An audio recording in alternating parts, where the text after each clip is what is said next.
So we're gonna on the call the meeting to order. My name is Mark Porter. I'm the chair of the school board.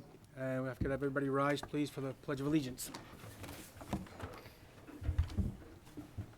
Pledge allegiance to the flag of the United States of America, and to the republic for which it stands, one nation, under God, indivisible, with liberty and justice for all. Thank you.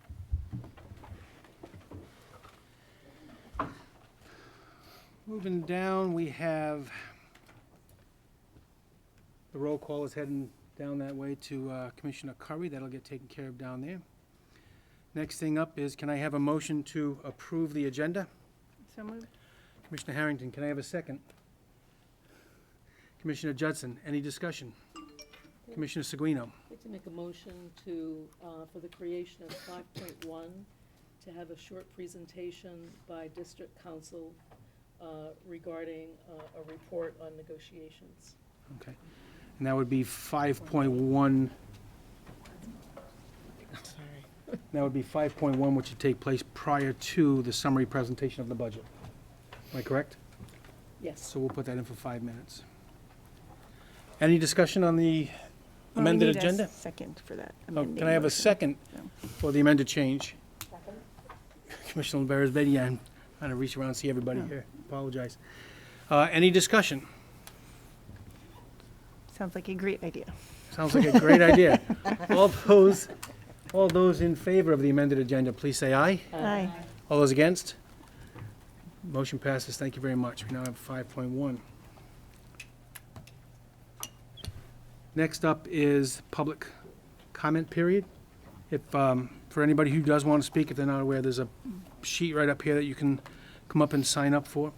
Public comment period is for a period of 20 minutes. I ask that everybody treat each other with respect and try your best to abide by the timeline, because anything that takes away from that 20 minutes is just stopping from somebody else from having an opportunity to talk.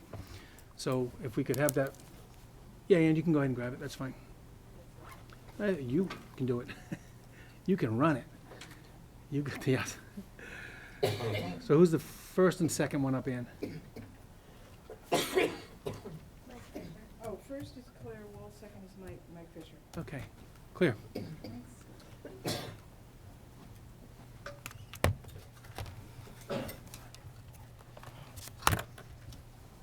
Good evening. I, as well as many other community members in this room, have attended numerous school board and finance committee meetings over the past few months. Many of us attended to better understand our district finances and advocate for a strong school budget that does not repeat what we experienced last year in terms of significant cuts and turbulent contract negotiations that almost led to a teacher strike. I am very happy to see this current budget does not include the drastic reductions in staff and limited class offerings that we saw last year, particularly at BHS. However, I feel this budget is not yet complete without factoring in market rate competitive raises for the many current contracts up for negotiations. I recognize the board has not said what they are budgeting for salary increases, since this information will most likely be kept confidential during the negotiation period. Yet, hearing conversations and reading budget slides at many meetings, I am suspecting it will be low compared to neighboring district compensation packages. I am very worried the current budget will lead us towards a path of another very heated negotiation process.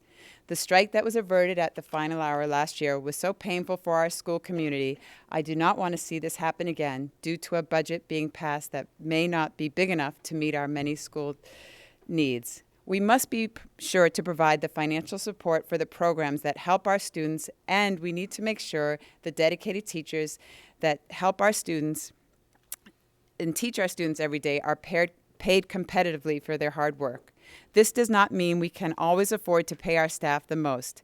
However, the middle of the middle language eliminated during last year's contract negotiation was the perfect example of the direction our district should be going in terms of reimbursement. I should also note that after reviewing the prior administrator's contract, I see that the document still has the middle of the middle language included in their compensation benefits. If we can afford to pay our administrators this level of pay, don't we also owe this to our direct service staff, such as teachers? Okay, I have one more. if our superintendent and board members will be brave enough to advocate for a big enough budget to meet the level of needs for our students and pays our direct service staff fair, competitive pay, you should know that PTO presidents across this district and many involved parents will be ready to advocate and work hard to get that budget passed. The last topic I wanted to address briefly tonight relates to the community input. We were all invited to attend numerous meetings to provide input on the budget, strategic plan, and other district goals. Yet at times we heard comments that some of our opinions did not matter. Some of us have heard that the board was not worried about our kids. We even heard once that in current budgetary climates, we should expect less out of our school time than those that can afford extracurricular activities. That would be okay since the district needed to focus on the most vulnerable students that need support. We all want to help every single student in this district and ensure that they have the support they need to succeed in their education. However, this needs to range from those struggling to keep up to those that are considered more academically advanced.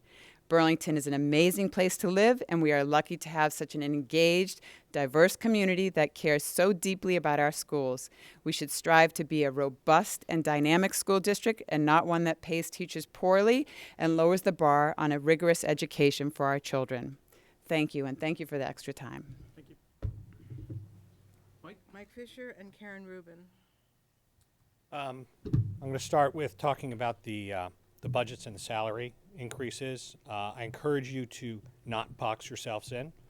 I understand it's a delicate balance or dance between what you put in the budget and how you negotiate.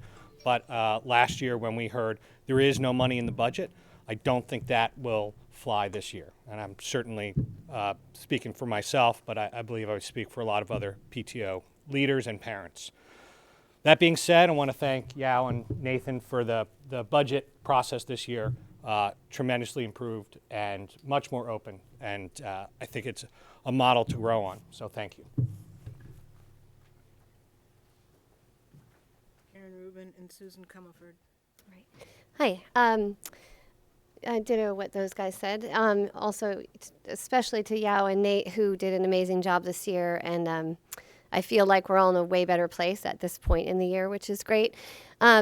On Sunday at the special meeting, the issue of kindergarten Paris came up, and I know that that can be sensitive. I wrote to Yao today and I said, we are willing to back this budget. The PTOs are gearing up to support you guys to make this pass, to get out in the community and do what needs to be done.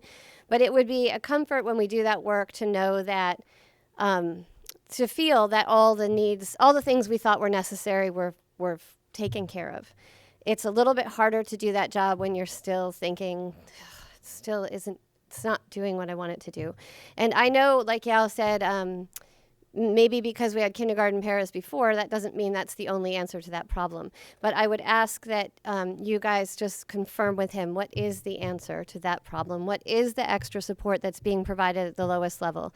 Because I truly believe in my heart, and I know that you guys know this too, that when we support those students at the beginning, that carries on through their whole course. And when we fail to do that, that also carries through into the future. So I personally don't have any kindergartners.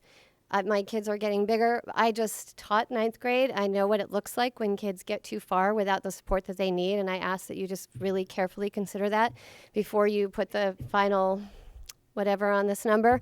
And also, again, that I thought the getting so close to strike last year was terrible for our district and terrible for the morale of the teachers, and I really, really don't want to see that again.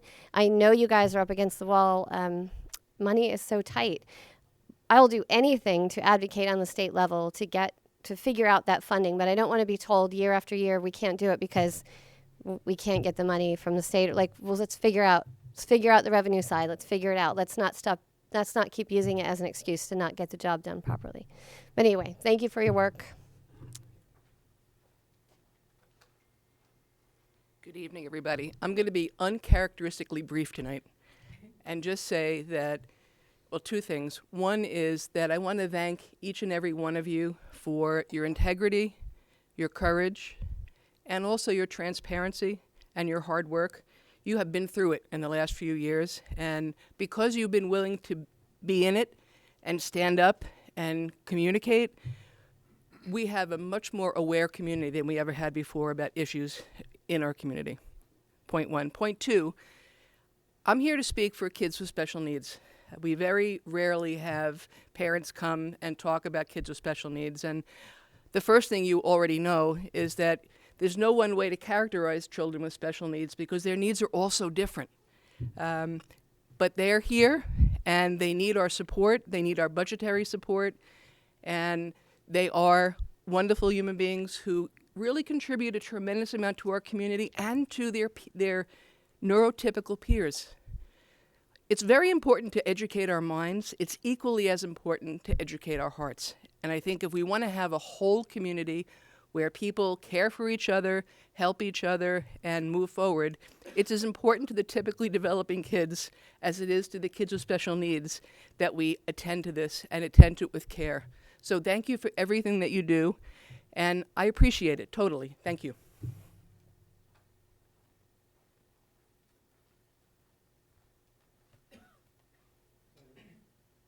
Is there anybody else that we'd missed that would like to say anything?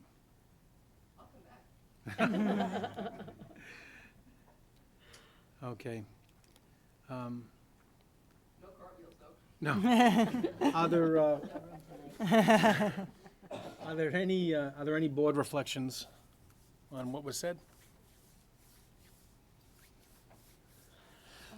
May I ask if there's going to be other opportunities? Is this on? Goes to the camera, not to the room. I mean, I have to use my teacher voice?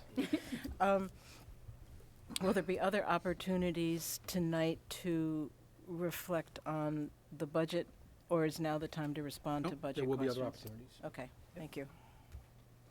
Can I say something quick? Certainly. I just want to thank everyone who's been engaged in the budget development process. I know that there's been a core group of people who've been coming out to lots and lots of meetings, and I just appreciate people's involvement and commitment, so thank you. Thank you, Commissioner Chena. Anybody else? Seeing none, I'll close this public comment period. Thank you. Moving on next to the board report. We're trying to keep some things brief here so we can get into the meat of what this meeting is for. So the student report is on our agenda for the board report. All right, thank you. So an update on the student council. The student council is working with administration at Burlington High School to provide free condoms for students. We would be offering these condoms through the nurse's office, and there are more details that are yet to be worked out, but we're working with Planned Parenthood currently and the principal and other stakeholders to help get this done. So it's looking good. And then sports-wise, boys basketball beat Rice a couple weeks ago. So that's pretty much it. That's it? Yep, we're good. Sounds like a party. That was awesome. Okay, any questions for any of the student commissioners? Commissioner Stoll. So the condoms, where did that idea come from, and how did you get it to the point where they're actually coming? Oops, sorry. And that was not intentional, sorry. Well, That's going to be on something tomorrow. It's all right, I'm used to it by Morgan, now. what do you think? I think that's better than a cartwheel. You're really on the bank. But no, that's a serious question, though. Yeah, I'm interested in how that happened. A lot of students at BHS do support this, and was it Hanover that a group of students went to, and they had just passed, their student council had just passed a, for condoms to be available at their school, and we brought that back, and our peer educators have been in discussion with their Planned Parenthood rep for quite some time, and so now they're bringing it to the student council to actually get it going and put into place.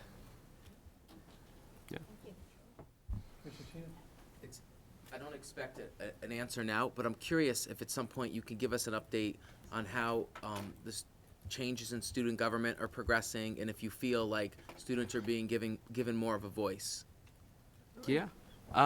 It's definitely a learning process for all of us involved. I think this is the first year trying to bring back a student council, and it's hard because BHS is such a diverse place, and we want to honor that and represent that in our student council. So we've been struggling to try to get things done while also trying to keep a diversity of voices. So we're learning how to do that, and I'm optimistic not only for the rest of the year, but for the future, that we've set up a platform where students will be honored and their voices will be heard. So optimistic. Thank you. Thank you. Anything else? Mr. Seguino. Jake, we had talked last time about getting a report on the other schools as well. Did I miss that, or were you planning on doing that in the I future? still have to work on that, but hopefully we'll have that for the next board meeting. Thank you. So I'm going to close the portion of the board report and move on to the superintendent's report. We had in a amended agenda here for 5.1 for a small presentation by the district council, who's not here right now. Anybody that knows, he just had both knees replaced, so he's moving a little bit slower than normally. So we'll move on to, we're going to go ahead and store that, if it's okay with, and if there's any objection, it's fine, but I'd like to just be able to move that as to when it's going to fall into the best place possible. Okay, so when he shows up, we'll go from there. Superintendent Oldhang, it's all yours.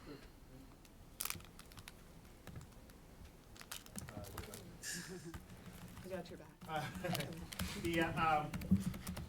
Students are targeted, so just this afternoon, we received additional information for the tax impact. In the previous presentation, people have seen that we were missing.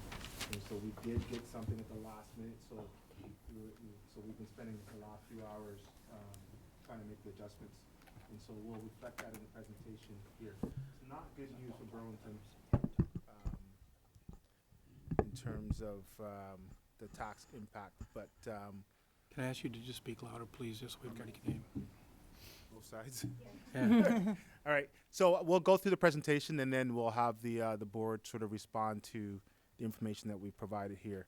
I'll try to expedite through, so I know most people have been kind of following, and the slides are pretty much similar. Many of the slides are similar, but it follows a process in terms of the board identifies some core beliefs. We've used these beliefs in thinking and developing our strategic plan and also our board budget, right? And one of the things that we really, that the essence of this is that every child can and will succeed, right? Some considerations in terms of developing this budget. We've looked at what our strategic priorities are. So really narrowing down in terms of our three major goal areas around sustainable finance facilities, equitable climate and culture, inclusive teaching and learning. Look at investments in our system assets, both student, staff, program, and our capital facilities. And of course, we want to develop a budget that's sustainable and supports the future. We're also ensuring that this is the baseline for our multi-year planning approach, so we can have a multi-year strategic plan that aligns with a multi-year approach to budgeting as well. And we've used data in terms of identifying areas of need and also applying an equity lens in terms of metrics, in terms of how we allocate dollars to schools and also to the district. You've seen this is just some areas in terms of input we've gathered. We've had a range of input from public meetings to emails to online submissions. Many people have given us information around what they felt was important in our budget. And I've shared this slide with you. This is just some examples of some of the items that have arisen through our sort of consultation with individuals as well as groups. And it ranged for over $4 million of investments to the district. Budget pressures. You've seen some of the budget pressures that we really have no choice in terms of deciding if we need to add it to the budget or not. And there's a listing of it there. You can see all the various pieces. Two notable pieces around universal preschool. We've been growing. Even last year, we projected more. We added more dollars, and we still had more preschool kids than anticipated. And we're anticipating an additional growth this year, and we have to prepare for that. The other piece is the collective bargaining agreements. we need to make sure that we budget it, put dollars in the budget to support that process, so we can go through all our 8 contract. We have all our 8 bargaining units due again this year. We have to go through that. The challenge is, and I've heard this from people, make sure you put money in the budget for their negotiations. The big question is, how much money is enough, right? You don't know. We don't have an idea in terms, because we haven't received any proposals from our collective bargaining units to give us any indication in terms of what level of response they're expecting from us. So it makes it challenging. So that'll be a tough task for the board to balance that in the decision making today. Budget process. So as always, we've kind of looked at adjustments and reductions in the system where we can find dollars and have cost savings as we move along the process to eventually get to a place where we're doing investments. And so we've applied that this year as well too. We didn't get many responses in terms of volunteering areas of reductions. The only area that was clearly gave us some dollars was my department, the central office department, and I think that only happened because I directed them to have a 3% reduction in operations, and so we got $150,000 to start our investment process. So we're thankful to the departments for being able to do that. And I'll pass it over to Nate. Oh, sorry. Can you speak a little bit louder? A little bit louder? Yeah. Okay. And move in that And move over here. Okay. Need a microphone. So I will try to project. Again, this will be familiar from this past Sunday's presentation, but one of the 3 main elements of the strategic plan relates to sustainable finance and facilities. And so we approached this particular element by focusing on how we can invest in our facilities and build budget stability. And as you'll see in the next slide, we identified the need to incorporate funding to support the capital planning process and the district's long-range facility plan. And we also sought to establish a budgetary contingency that will allow us to respond to unanticipated needs that come up throughout the year of any nature without creating the likelihood of a budget deficit. Specifically, the investments that are new that we are proposing include the $700,000 contingency, which is a little less than 1% of the general fund, as well as $100,000 of new debt service. And we're going to talk about the capital plan later tonight, but this $100,000 would be sufficient to cover the debt service on what we would expect to borrow in the first year of that plan. And we have a few other items there, including replacing an aging school bus, updating the website, and a few other operational pieces. Okay, I'm going to test this mic out. Okay, is that better? Okay, I'm a soft talker. So, under the area of equitable climate and culture, we through our conversations with our staff, there is some critical priority areas that we've identified around psychological and behavior supports, social emotional wellness. So we've put that lens in terms of this categories and looking at investments into this area, and we know that we have more to implement as we develop our strategic plan over the next 4 years, but we wanted to identify this specifically in this area and be able to reflect that in the budget. So you can see in the budget there's a number of items here, from special education supports right down to equity training with our administrators. Okay. Inclusive teaching and learning. Academic interventions was a big focal point of conversation with our staff in terms of what we need to do in terms of improving student achievement. And so many of the conversations in terms of looking at data and looking at areas where we need to bring resources or improve training to give that supports are going to be focused in this budget around interventions. And this was the list that, of course, this is part of the 4 million list, and our administrators did a great job of going back and trying to refine, and eventually we had to make some decisions based on what we could balance. And you can see the range here. The preschool expansion was included because we know that's a need that we have. right through to academic interventions, even at the high school. One piece I want to really speak to is the BHA specialist teachers. So this year, when we did the calendaring in terms of preparing for the next year's schedule, and the administration did an opportunity for surveys and input from the 8th graders to 11th graders. What came out of that result was they wanted more choice around music, art, and phys ed. So we were able to add this to add some more staffing that we can have more choice for those students. So you can see a number of things there around middle school staffing as well. In line with the behavior theme, planning room staffing, our elementary, middle school principals are saying that they have challenges in terms of addressing behavior and need some supports in those areas, and that's going to help us increase the supports in every school around those pieces. And then there's a number of other little things there in schools around supervision and monitoring of staff that we've ensured that to have some funds so we can address those needs. Can someone move that a little bit? This slide just reflects, last year we had extensive conversations around the numbers at the high school and the data and what, how many students we had, how many students we didn't have, and there were so many different numbers. I think there were people who were saying projections of 1,100. At the end of the day, we budgeted for 986 students.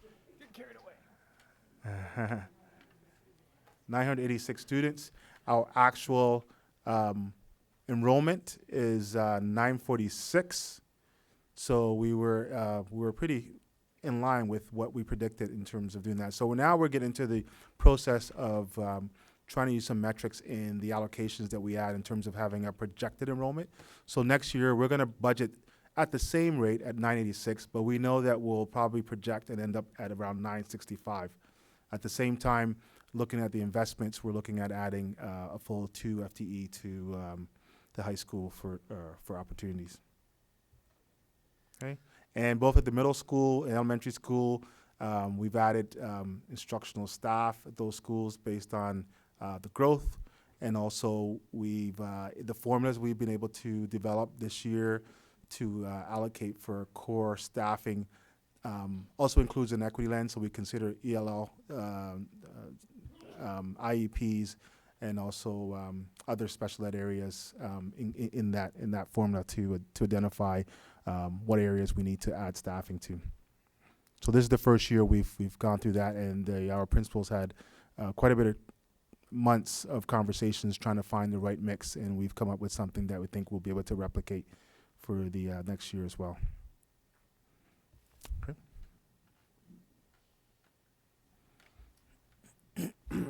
This slide summarizes the total general fund proposal, and we did it in a way that kind of just builds it up, so you can see our base level for the current year's general fund, the reductions to central office, the non-discretionary increases, and then the 2.12 million of new investments. The thing that we've added to this slide that is new is the last line that says salary increases. Formerly, we had that as a pending number. And based on the presentation that we gave and the conversations the board had, we've included $750,000 for across the board settlement of all of the collective bargaining agreements.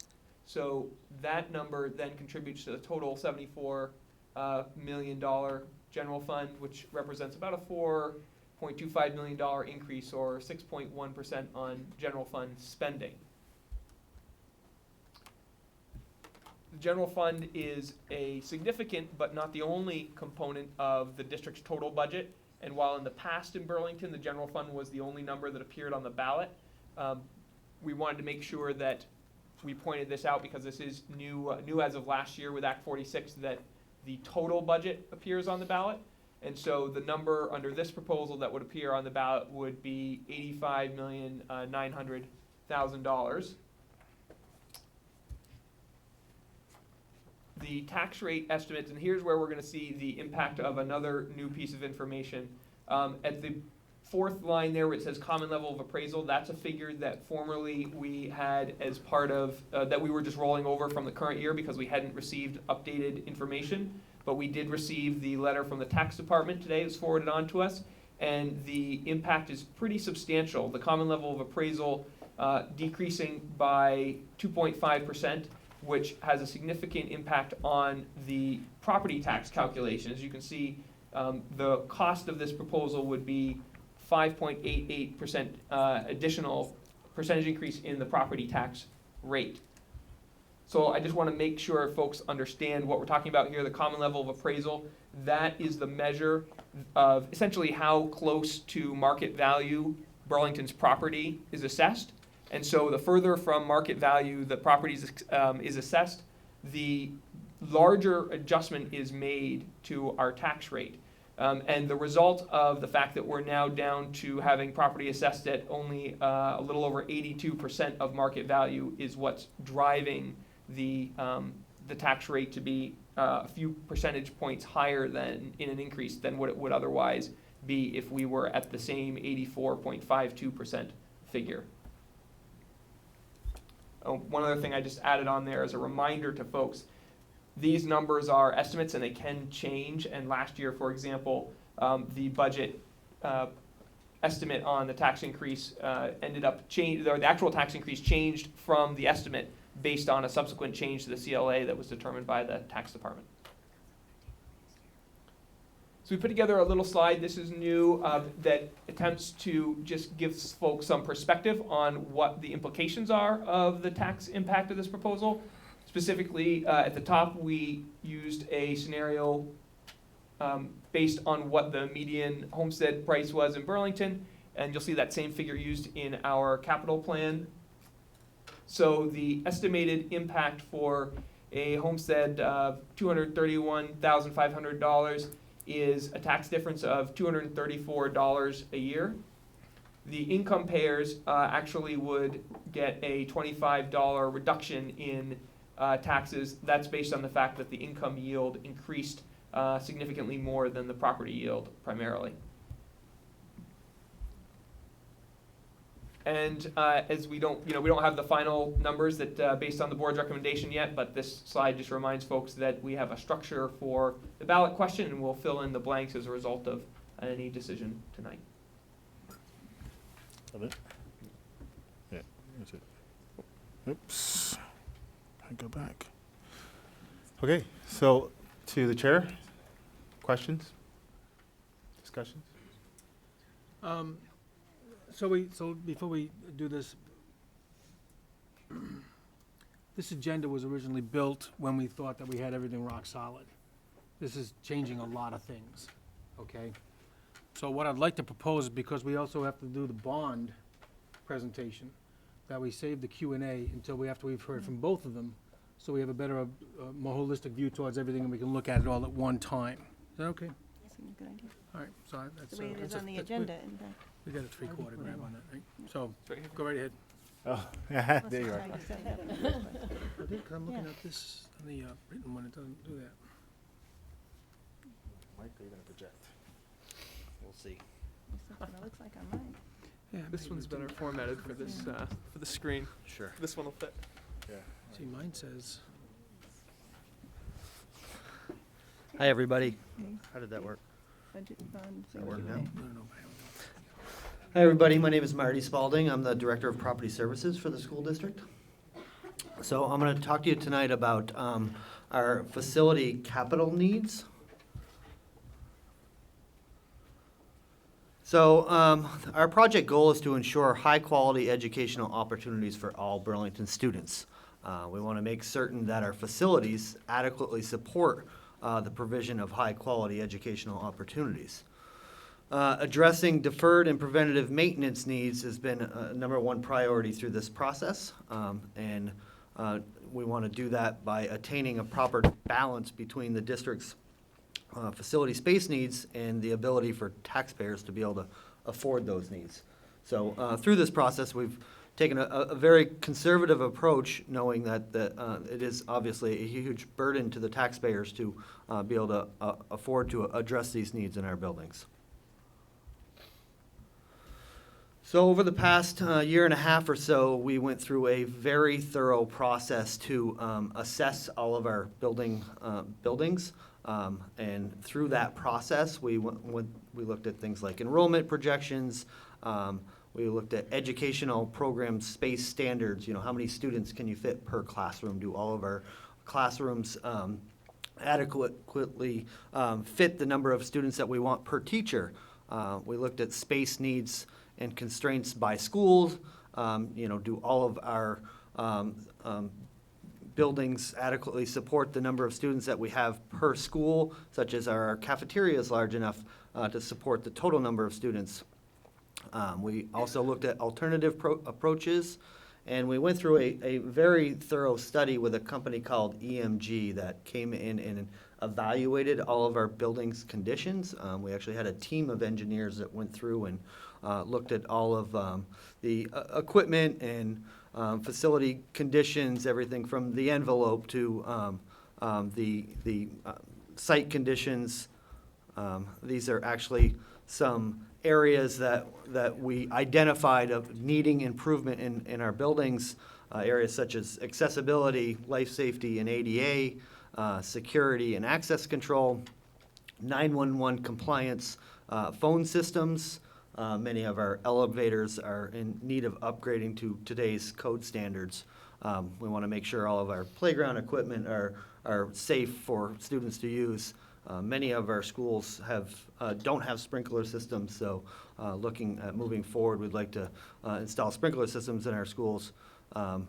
Making sure that we have proper replacement schedule for our roofs, windows and doors, floors and stair tread, and then obviously more efficient mechanical, plumbing, and electrical systems to make our expenses, reduce our expenses, and also better conditioned sidewalks and parking lots.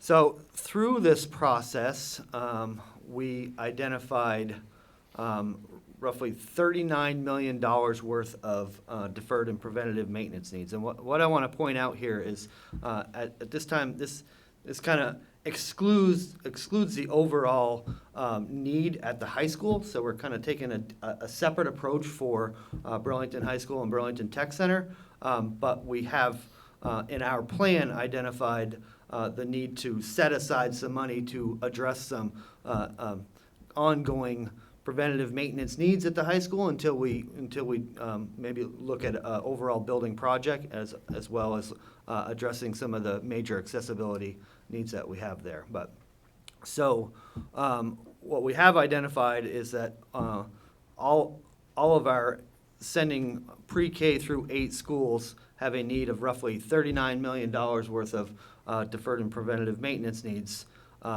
We currently already have bonding capacity to bond $2 million per year. So over the next 10 years, that's roughly $20 million. So we still have a deficit of roughly $19 million that we need to address to make sure that we have enough funds to address all of our deferred needs in all of our schools over the next 10 years. So what our priorities will be for year one, we'll be doing planning and design work to possibly put a dedicated preschool center at Ira Allen. Yao mentioned the fact that our preschool program is growing and we need to find additional space for that program. So we're proposing possibly making a dedicated center at Ira Allen and maybe moving current administration elsewhere.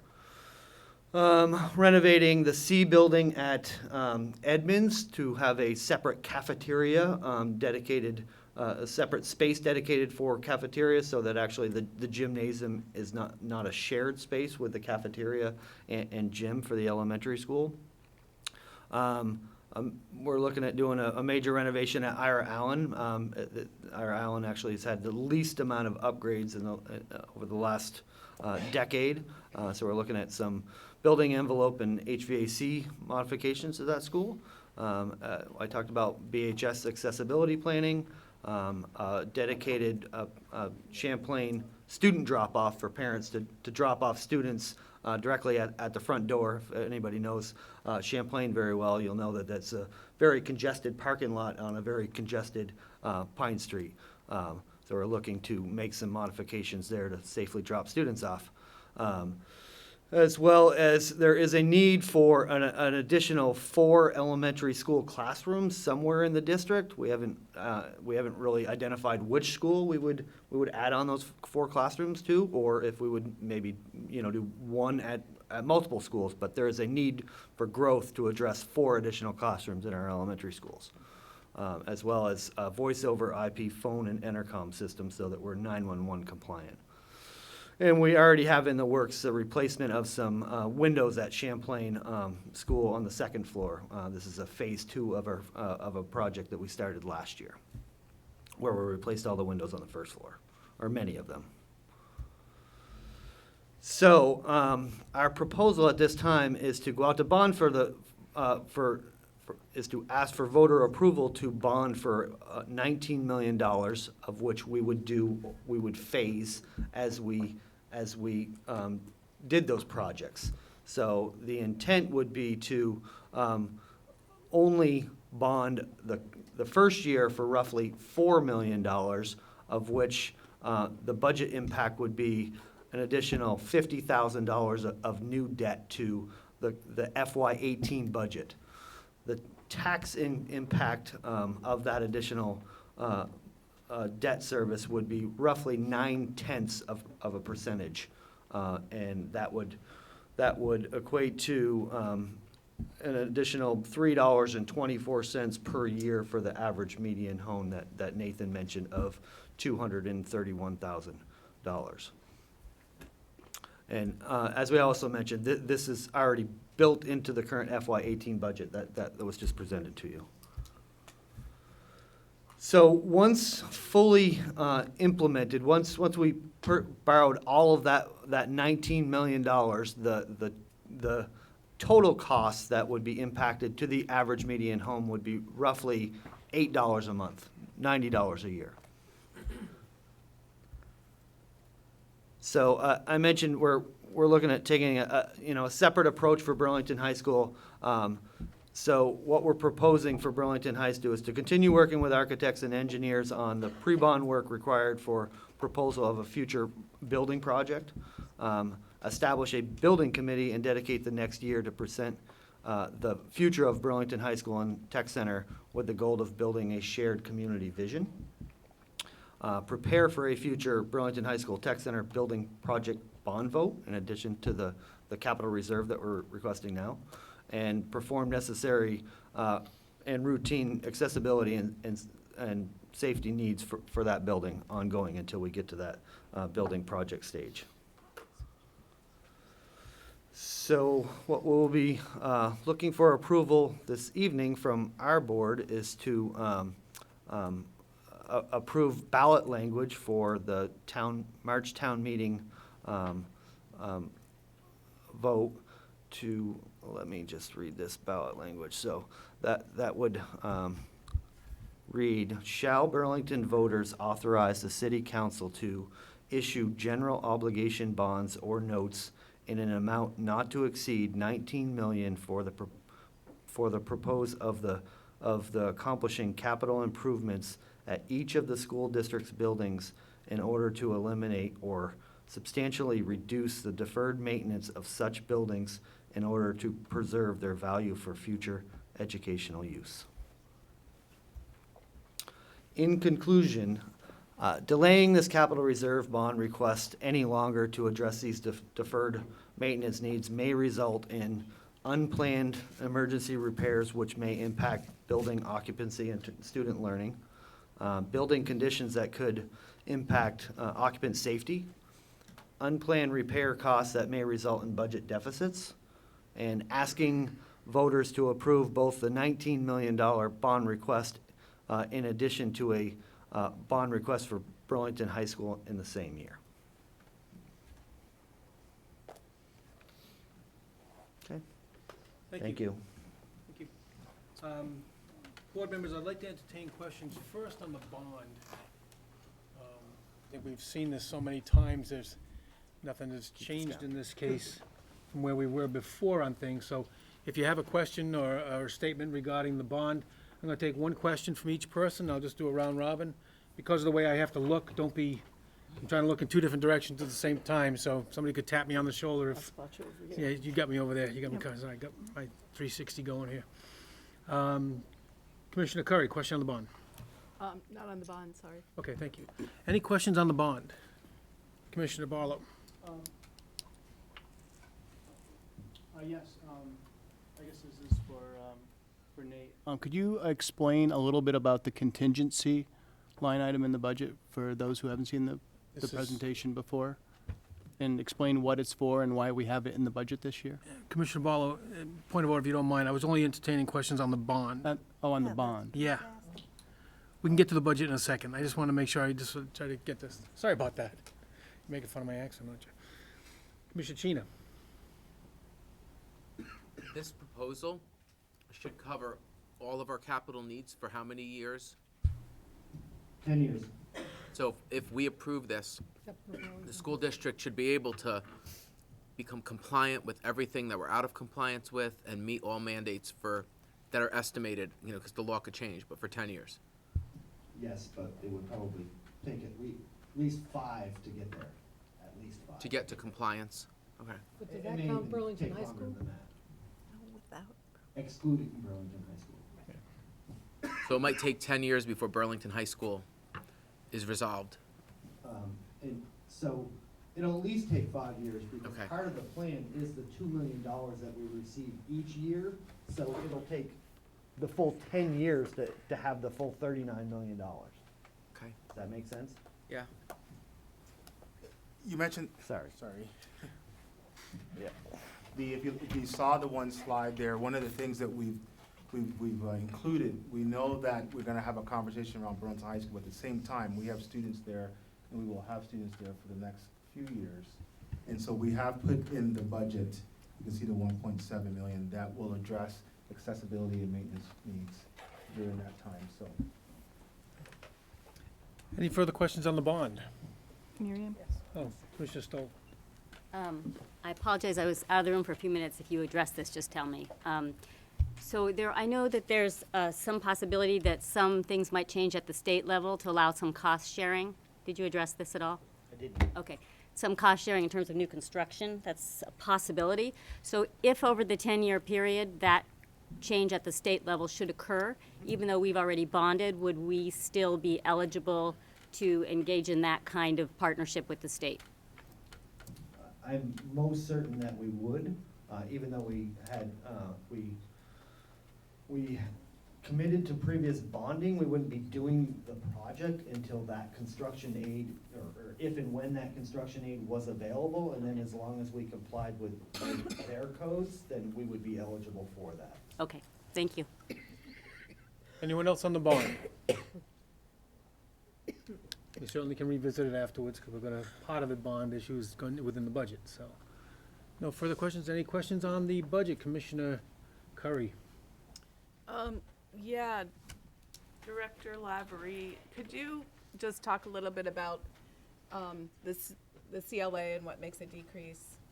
Is that when the overall property tax base value goes down? So as I mentioned, the CLA is a measure of how close Burlington's property is assessed to the market rate.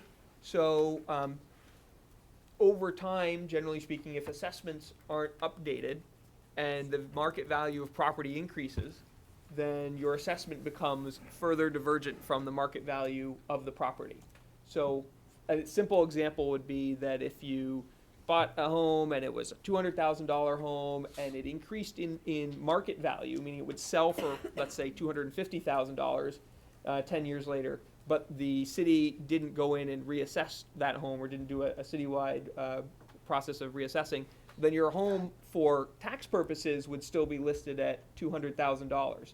And so when you deal, the reason the state has a CLA adjustment is because they recognize that in the absence of that type of adjustment, communities could kind of game the education funding system. They could essentially allow their properties to become significantly undervalued and then they wouldn't be paying in as much. So what the state does is they say, if you are allowing your property values to diverge significantly from the market value, we're going to apply an adjustment. And there are periodically situations even when towns have an adjustment that's above 100%. Their properties are assessed above market value. Perhaps they did an assessment right before a decline in property values. So the point is that that is an adjustment that's made from the state that reflects the fact that while people might be living in homes that would sell for more, for tax purposes, their number is lower. And so whenever you apply a tax rate to a base, and that base number, is the lower that base number is, the higher the rate you need to apply to that base to raise the same amount of money. So, And follow-up question on that. So do you know, we assess every 10 years, is that right? I don't know. 80% or 10 years. Or 80%. And so do you have any sense of whether statewide this was a trend? I don't know. Okay, thanks. Commissioner Barlow. Yes. Could you, Director Lavery, go over the contingency line item for $700,000 and why it was included in this year's budget? Sure. Yeah, we included a contingency for a few, different related reasons. We recognize the fact that over a number of years, the district experienced some significant deficits. And so while we have been able to better manage the finances and avoid that from happening, we also recognize that our budgets over the last few years didn't include any type of margin for error, so to speak, that we had explicitly put in there. And so one of the things we sought to do was use some of that one-time money that we generated as a result of those surpluses and create a contingency fund that would allow us to have that kind of flexibility to meet unanticipated needs. So we've seen actually more of them this year than I saw last year, when we've had students move in that have significant needs, and we need to meet those needs. That's our obligation. And we didn't necessarily budget for the types of expenses that are associated with some of those needs. So the point of having a contingency is, again, to make sure that we can be responsive when a need arises without having to actually go into other programmatic areas and reduce those areas to meet that need. Can I just add that the auditors in their audit assessment also recommended that we should have some sort of contingency, and we asked what the number is, and so the standard is usually around 1%, and so we applied that into this budget proposal. Thank you. Mr. Chena. So I've received some emails, and I've also heard tonight from members of the public concerns that people have about how are we planning in this budget to accommodate contract negotiations. And I know we can't get into an in-depth discussion of any specific negotiation because we would put the district at a disadvantage. But I'm curious if the administration could allay some of those concerns by maybe explaining a bit about, like, when we put forward that number, how do we? It's in there. Commissioner Levy, can you show them what? That's right there. Salary increases. Yeah, but that's what people don't like. So can you speak a little bit more about that part? So there's $750,000 that we added to the budget in order to address the need to settle all of the contracts.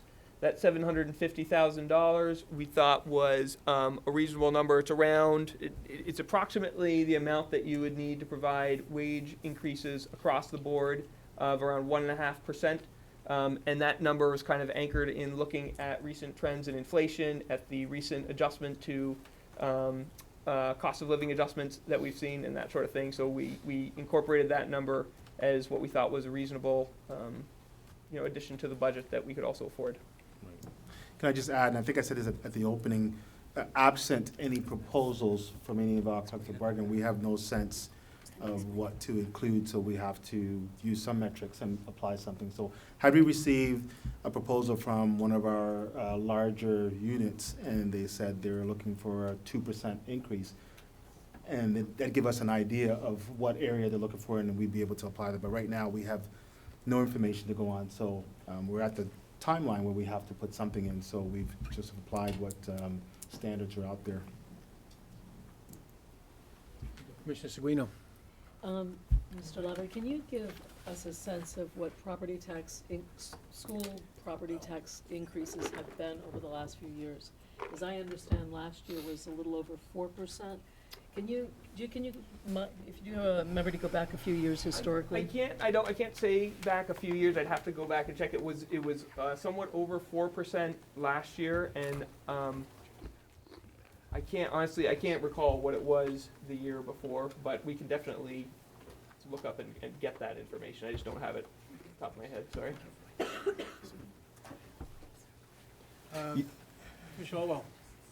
Yes, I want to ask, I know this isn't going to be a question you're going to love, but I want to know what it would cost to put, whether you decide it's teachers or aides, but to give support to the kindergartens. What would that cost? I love that question. It's a pretty open-ended question in terms of what it would cost. One of the things that we're doing is we have an achievement gap committee and part of our strategic plan looking at what are we going to be doing from K to 3 and what standards are we setting to meet some benchmarks, middle school and high school as well too. So the conversation around what kinds of supports we give into kindergarten will really be for that group to kind of talk about what they want to get, what metrics we want to achieve and what resources we put for, and then give me a proposal and say, we want to add paras, or we want to add, interventionists, or we need these resources, and come up with a number in terms of, they haven't had an opportunity to do that analysis, so I'd be pulling a number out of the sky to say that. Okay, but given the fact that we have gotten so many questions about this, About elementary, about paras or. oh, you didn't say Yeah, paras, you however. just said resources to kindergarten. No, I thought I said aides. No. I'm sorry, I'm not using the word para, but, okay. But I meant paras or teachers in kindergarten to support kindergarten at the beginning of the children's school career. I just want to know what it would cost to put that into this budget.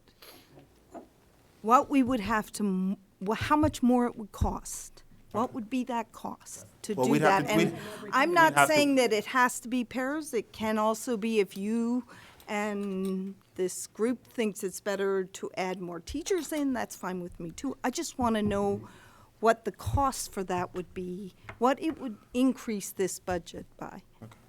Well, we'd have to do the math and figure out. I don't know what it would be off the top of my head. If the board at some point decides that we want to add that to the budget, then we'll get a number, do some calculations, and give you a response to that. But I don't know it off the top of my head, what it'd be. But I guess I'm kind of wondering how,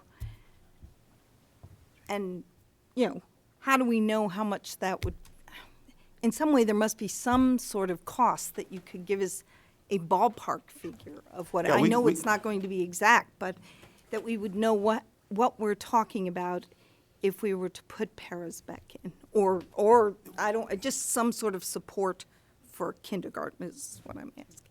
Some sort of support, okay. So we'll come back and maybe give you a number as we're talking, we'll try to figure something out. I was just gonna ask how many kindergarten classes there are. 11. 11? Thank you. Commissioner Judson? Speaking of kindergarten paras,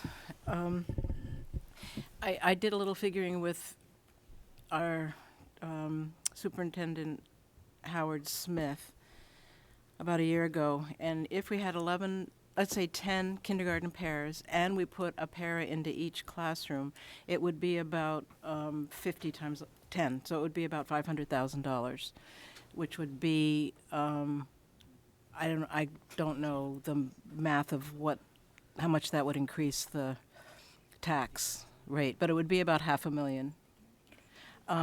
50,000. It would be, yeah, it would be about $500,000, right? So I I'm going to read a statement that I have written about my history with paras. Point of order, I'm sorry. Sorry. So typically, but for questions, if you were going to go into discussions I do and have a statements, question. we'd have a motion on the table, and then we would have a second, and then we would discuss the motion, and then people would, you know, I think because we're put forward talking, their statements at that time. If we're just using clarifying questions, then we wouldn't need a motion. I think we're in a question and answer mode. I think we need to be a little more free on the talk here, because this, primarily because there were some items that came up today that really just threw our presentation into mayhem. Right, so is this a question? And or at a the end, it's a statement? question. So, as many of you know, as a kindergarten and preschool teacher for 10 years, I've been and will continue to be an advocate for kindergarten supports. I've thought long and hard about my advocacy over the past year and a half for paraprofessionals, paras, in our kindergarten classrooms, especially due to the maximum class size of 22 students. 48 languages, you know all the rest. First, I want you to know that as I understand it, 15 paras in the most recent past were added to kindergarten classrooms without analysis of actual need. After the budget failed, tough decisions had to be made. Paras was one. I've come to the understanding that recommending paraprofessionals in kindergarten classrooms is a little bit cookie-cutter-like response. Classrooms have different needs. Maybe not everybody needs one. Maybe someone needs a halftime one. Maybe they don't. They have different needs. I also know that Superintendent Obeng has met extensively with principals to hear their financial needs. Their list of needs came to $4.1 million, which you know about, for new investments. When this $4.1 million was whittled down to $2.12 million to keep the tax rate reasonable, kindergarten paras apparently did not rise to the top of principals' needs list. That surprised me. This tells me that teachers and principals have identified ways to handle this challenging situation for now, but that doesn't mean that paras might not be the best solution in the coming years. YOW's Achievement Data Team is ready to carefully analyze pre-K to grade 3 academic growth and will then identify needs to improve student learning, financial needs. If this means paras in K, then we must put it in the next budget. If it means more K classrooms to cut class size, that must be seriously considered. Their analysis will provide data-driven decisions for kindergarten financial support in the near future. This is my question to Superintendent Obeng. By the end of this 2016-17 school year, I request that you reevaluate support needs for kindergartens based on the Achievement Data Team analysis and teacher and principal feedback. With this evaluation, will you please let the board know the financial needs for kindergarten support for the 2017-18 budget?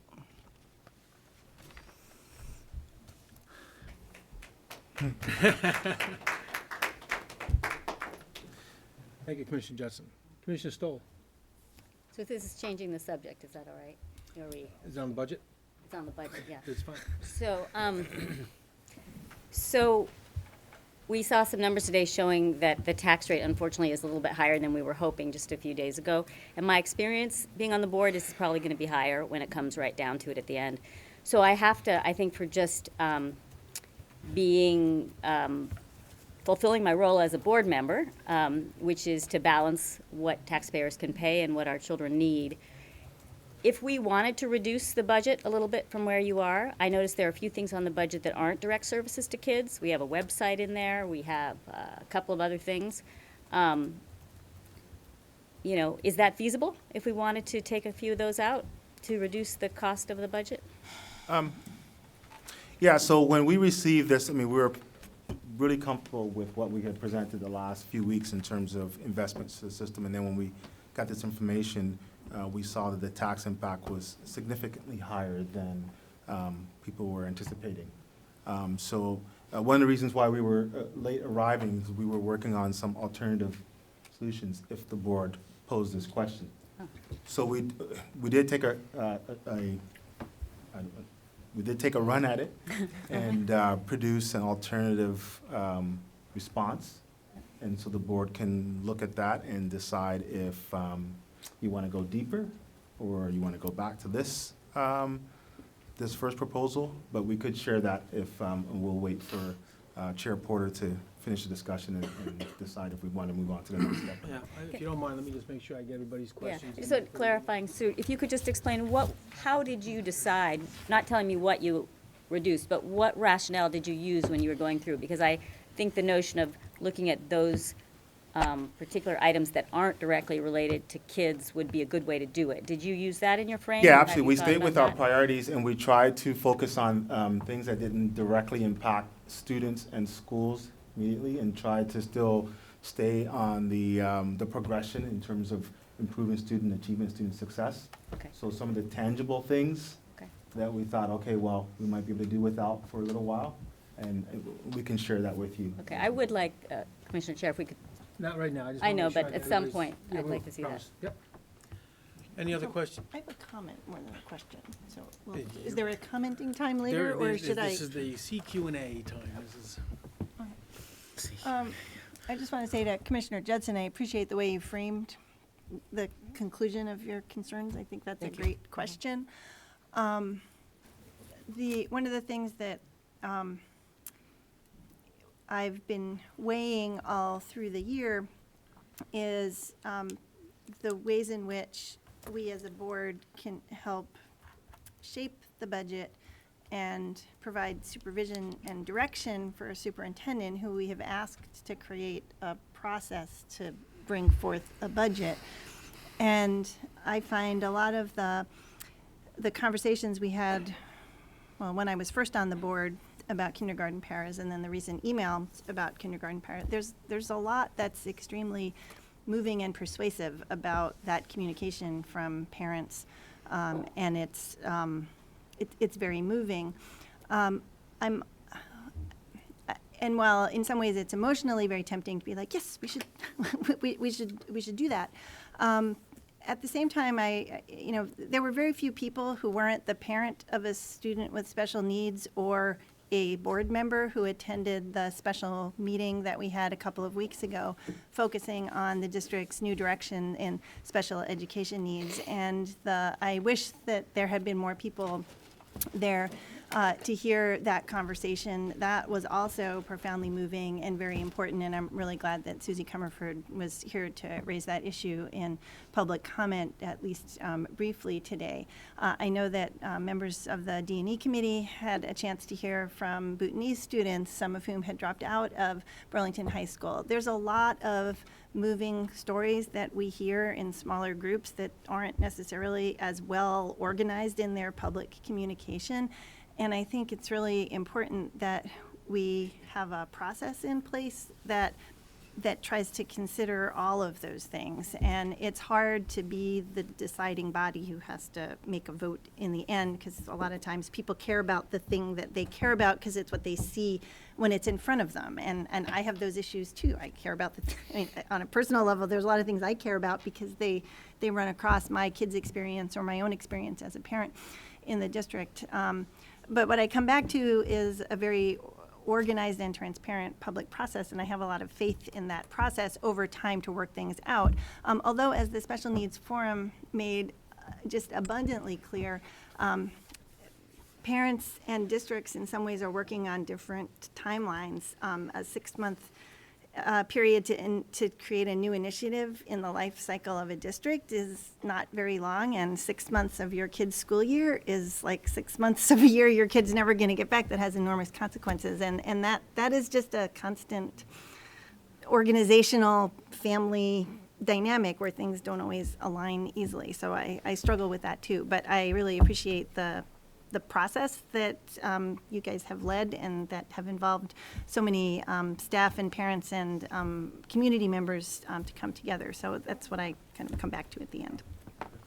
Just a quick comment. Thank you for those comments. And I would say it's perfectly fair for parents to advocate for what they feel their needs are. And we get that every day in terms of doing that.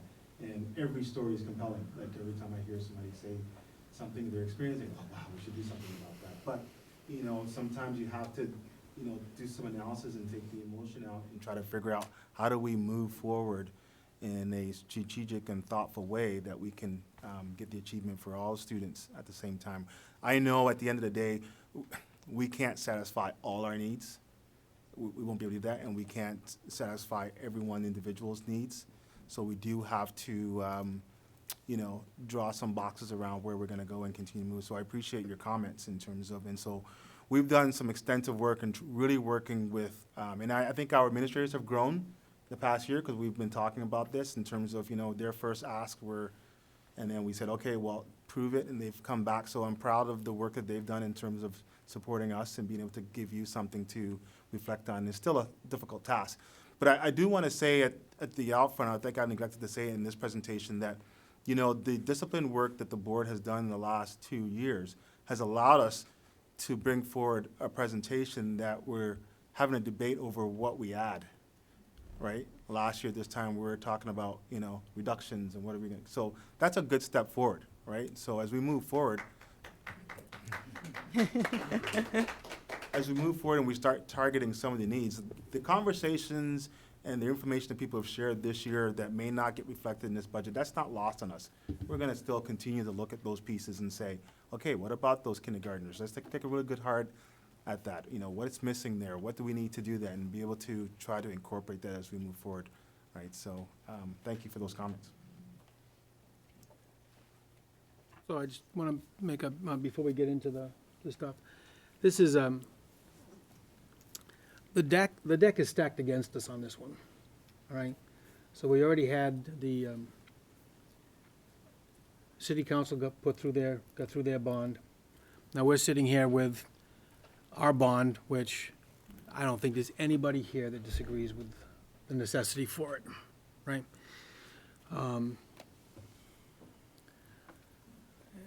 Yesterday, I was more than happy when we were looking at a 5% Those three. budget increase, Yeah. Yes, yeah. which was leading us down the path of a 3 and change percent, which was still 50% higher than the year before for a tax increase. The budget we were planning on was 3 times the budget from last year, from 1.75 to over 5. I don't even know what to do with the 588. It's devastating. Those of us that were on the board when the budget got shot down 2 years ago, it's crippling. The budget gets shot down, we cut, and even after we got done cutting, we came back with a higher tax rate. Excuse me, point of order, Mr. Chair. I believe if we're going to begin discussing the budget, we need a motion on the floor. I'm going to talk about them, some items specific, thank you. So in this case, when we look at the 5.88, I am going to ask you to sharpen those pens on where we can find discretionary items that have the least impact, and that certainly could be managed and maybe passed on to next year or whatever. But so before you start this, I just want to make clear where I sat on this. And so go right ahead. Any other questions from anybody? Commissioner Barlow. The common level of appraisal has come in higher, or I guess. It's for system. It's had an upward impact on the tax rate. Are there, and I know that last year it seemed like there was an additional adjustment that happened late in the process. So what other sorts of adjustments might be made between now and the time we would implement the budget? It could affect the tax rate. So there are numerous things, well, I should say numerous, but there are some significant pieces that could change. The common level appraisal can be changed. Last year, I don't know the exact history on this, but last year the tax department provided an updated number, and I know that the city disputed some of the calculations and that the tax department did. But at the end of the day, I think it was as late as May or June that the final number was set. So that could change. I don't know what the tax department, what kind of spurs them to go back and review it, other than obviously municipalities do have the opportunity to to dispute the number and ask for it to be reviewed on, if they have like a particular property they think was not calculated correctly or something like that. So I don't know specifically what happened, but that obviously that number could change. And also the dollar yield figure is a number that the legislature, if they so choose, can impact through legislation by making more or less money available to the ed fund through other sources. So again, in both cases, depending on the direction of those changes, that can have upward or downward pressure on the tax rate. The reality is, as a board, you really control, if you look up on the screen, the key variables there, you really only control the education spending figure, which is a function of your budget. The equalized pupil count depends on who shows up in the schools and what the characteristics are of those students. And the dollar yield and the common level appraisal are essentially state figures that are calculated. So at the end of the day, you guys really just control the spending number, even though obviously we recognize the fact that then people are going to look to that tax impact as being to an extent the board's responsibility. So just to follow up, even if we were to approve a budget at a certain level that had, what at least tonight had a specific tax implication, that could go up or down after the budget was voted on in March. Yes, that's true for Burlington and every district in the state. And I have to say, looking at some of the Vermont information, that's happened consistently over years. Last year we did a 172, I think it was, and that by June it was up to like 4%. So had the board not gone that low, it would have been increasingly higher, right? So that's pretty consistent. So it's another factor to think about in terms of what the real impact's going to be, because at this point in juncture, we have this information and we're going to put this forward. But yeah, 4 months from now, they could change it, right? And anyway. Mr. Chena? Put the slide up and we'll get going.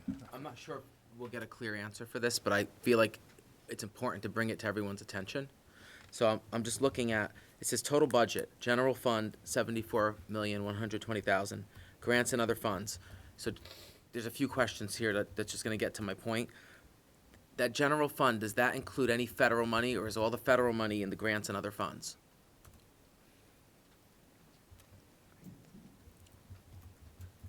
So I would, generally speaking, the general fund is supported by, the biggest single source of revenue going to the general fund is the education fund revenue, the money we get directly from the education fund. But there are some other sources of money that we get in there. It's generally not federal though. Federal, like I think what you're talking about is like Title I, Title II, like the federal grants, that kind of thing.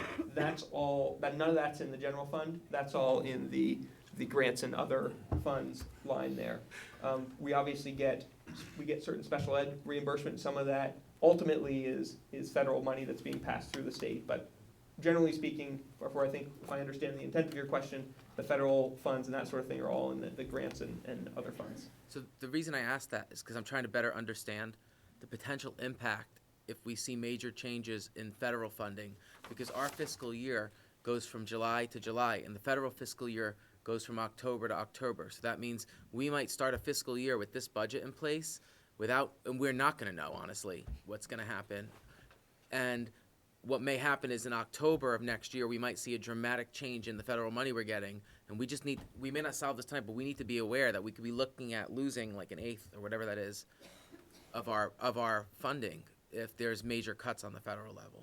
Right, and thanks for bringing that up. I just think it's important and in general to understand that those numbers, grants and other funds, that's just an estimate of what we would expect to see kind of given current conditions. We know of a few specific changes, but generally speaking, just the timing of when we get the information about what those awards will be is usually later in the spring at the earliest, and sometimes even over the course of the summer. So it's a challenge to create the kind of total budget picture when there's so much uncertainty out there.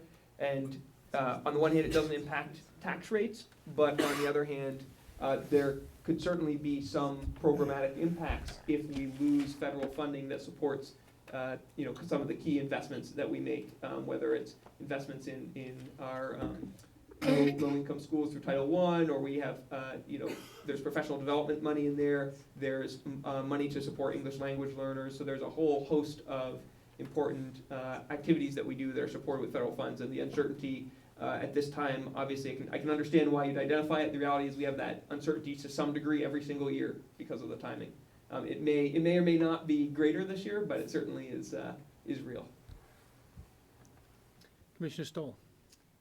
So just to follow up on that, you have in the budget the contingency fund. So if we were to lose some of those federal grants mid-year, would that be the kind of thing that this budget that you've crafted would be able to handle better than in the past, because we would perhaps have that amount of money to shift as opposed to having to cut a program in order to cover that? Yes, yeah, that's a good example of a situation where if we did not have access to the typical funds we have, we could at least come to the board and say, here's an option to preserve that level of service. Okay, thank you. Any other questions before we allow Superintendent Obeng to go into the alternatives? Superintendent Obeng. Okay.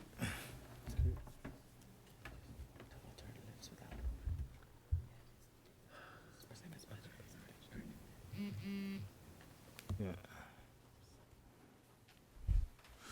Okay, so our first run through, we targeted almost $1 million from the investments that we had put forward, and to remedy the tax impact. And I'm going to skip through these other slides that you've already seen and get to these slides. So in these areas, so this is what we're first proposing. I would say this is a first step proposal. I mean, the board will have to decide if they want to put back some of these things and keep the increase in the tax impact, or pull from other areas in terms of looking at that.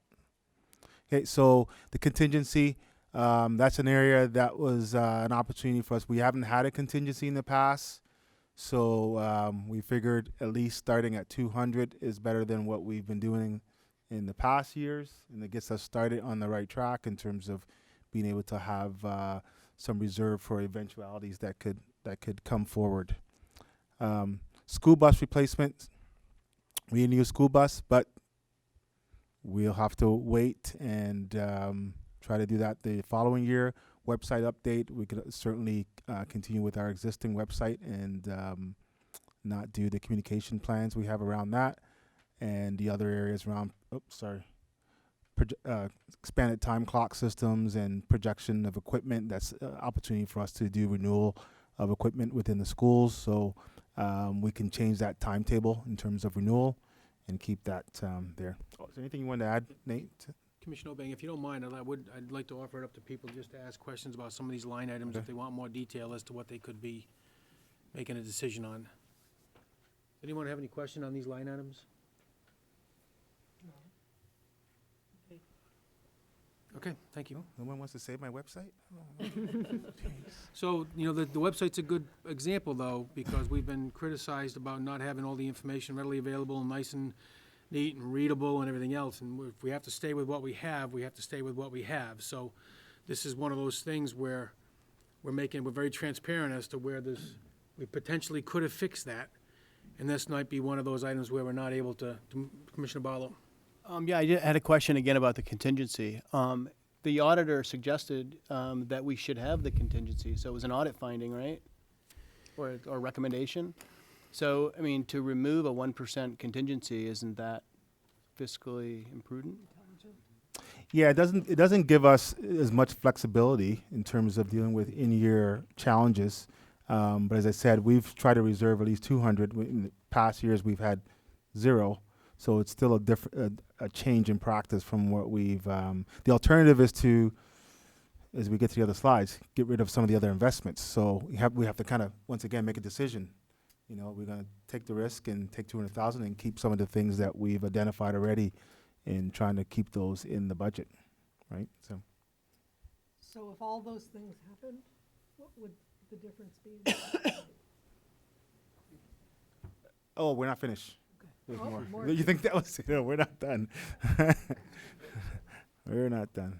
That was your slide. I just did your slide. Commissioner Kirk. Carry on. Sorry, Commissioner Kirk had a question. Oh, okay.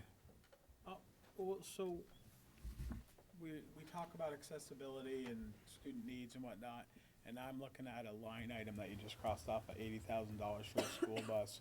And in the ITC meetings, I've heard questions arisen about the extreme need for another school bus. And now we're crossing it off because the school bus that we had, that we were trying to use for when our school buses broke down, is now in full-time service. And I know that we are always behind. Our school buses are late often, not all the time, but often. And now we're cutting a school bus out. So the people who need those, the special needs people who need those in this equity year, want to cut that out. And that's, to me, a direct service to our students. And I'm just concerned about that one line item on this one screen. Sort of help the process, and I think it's fair for everyone to comment on this, but I think if we go through, because we have to make a decision somewhere, right? No, I'm just saying, and you're gonna have to make a decision next. So once you've seen it, you can trade off things or tell us, get rid of the contingency or increase the contingency or put the bus back and take from here. So you'll have that opportunity to kind of look at that, because you're gonna have to make the ultimate decision around. Make the decision not to cut any of those things, right? You could, absolutely. Point of order, is there more to this budget presentation? There is. Could we please see the full budget presentation? That's not a bad idea. All right. Okay, so under the equitable climate and culture, this is a hard one in terms of getting here. So didn't want to remove any of the items, so went with the strategy of scaling back our timetable in terms of for this year, for the coming year, in terms of being able to implement some of the areas we looked at. So around social workers, special ed supports. This bus driver, we do need a bus driver for a special ed and pre-K students. So we're just going to have to have a limit in terms of the amount we're going to have to hire someone for that piece. And we already talked about the expansion in preschool, and so we certainly still need the services there. And then in our equity and restorative practices plan, we've just made a reduction in terms of starting the implementation of that work. And just to be clear to the board, we developed these alternatives just recently. We haven't kind of fully conceptualized how they would all be implemented. There are options that would be available to us to consider. Sometimes you're looking at just not spending as much on a particular item, but you could also be looking at, for example, delaying when you add a new bus driver or do some of these things. So sometimes there are savings you can achieve by just delaying implementation of the ideas, and so that's another option that's available to us. Okay, and the last one, preschool, inclusive teaching and learning. So we looked at the preschool expansion. We know we're going to need roughly around 300,000 based on what our projections. So we're getting a bit thin here, taking a risk in terms of if it gets over, then we'll have to find funds in other areas to make sure that we support that. But at least it's a start from where we were last year in terms of being prepared for that. Middle school staffing, we had a 1 FTE to the middle school complement. So we reduced that down to a 0.5. Our original assessment was a 0.5 growth, and we added another 0.5 because we know that middle schools need that level of support, but we'd have to start that support with a 0.5. Achievement gap, we really do need to get started on the work and getting the appropriate materials and content in literacy, science, and mathematics around the supports and closing the gap. So didn't want to totally take that away in order to give staff an opportunity to at least start that work.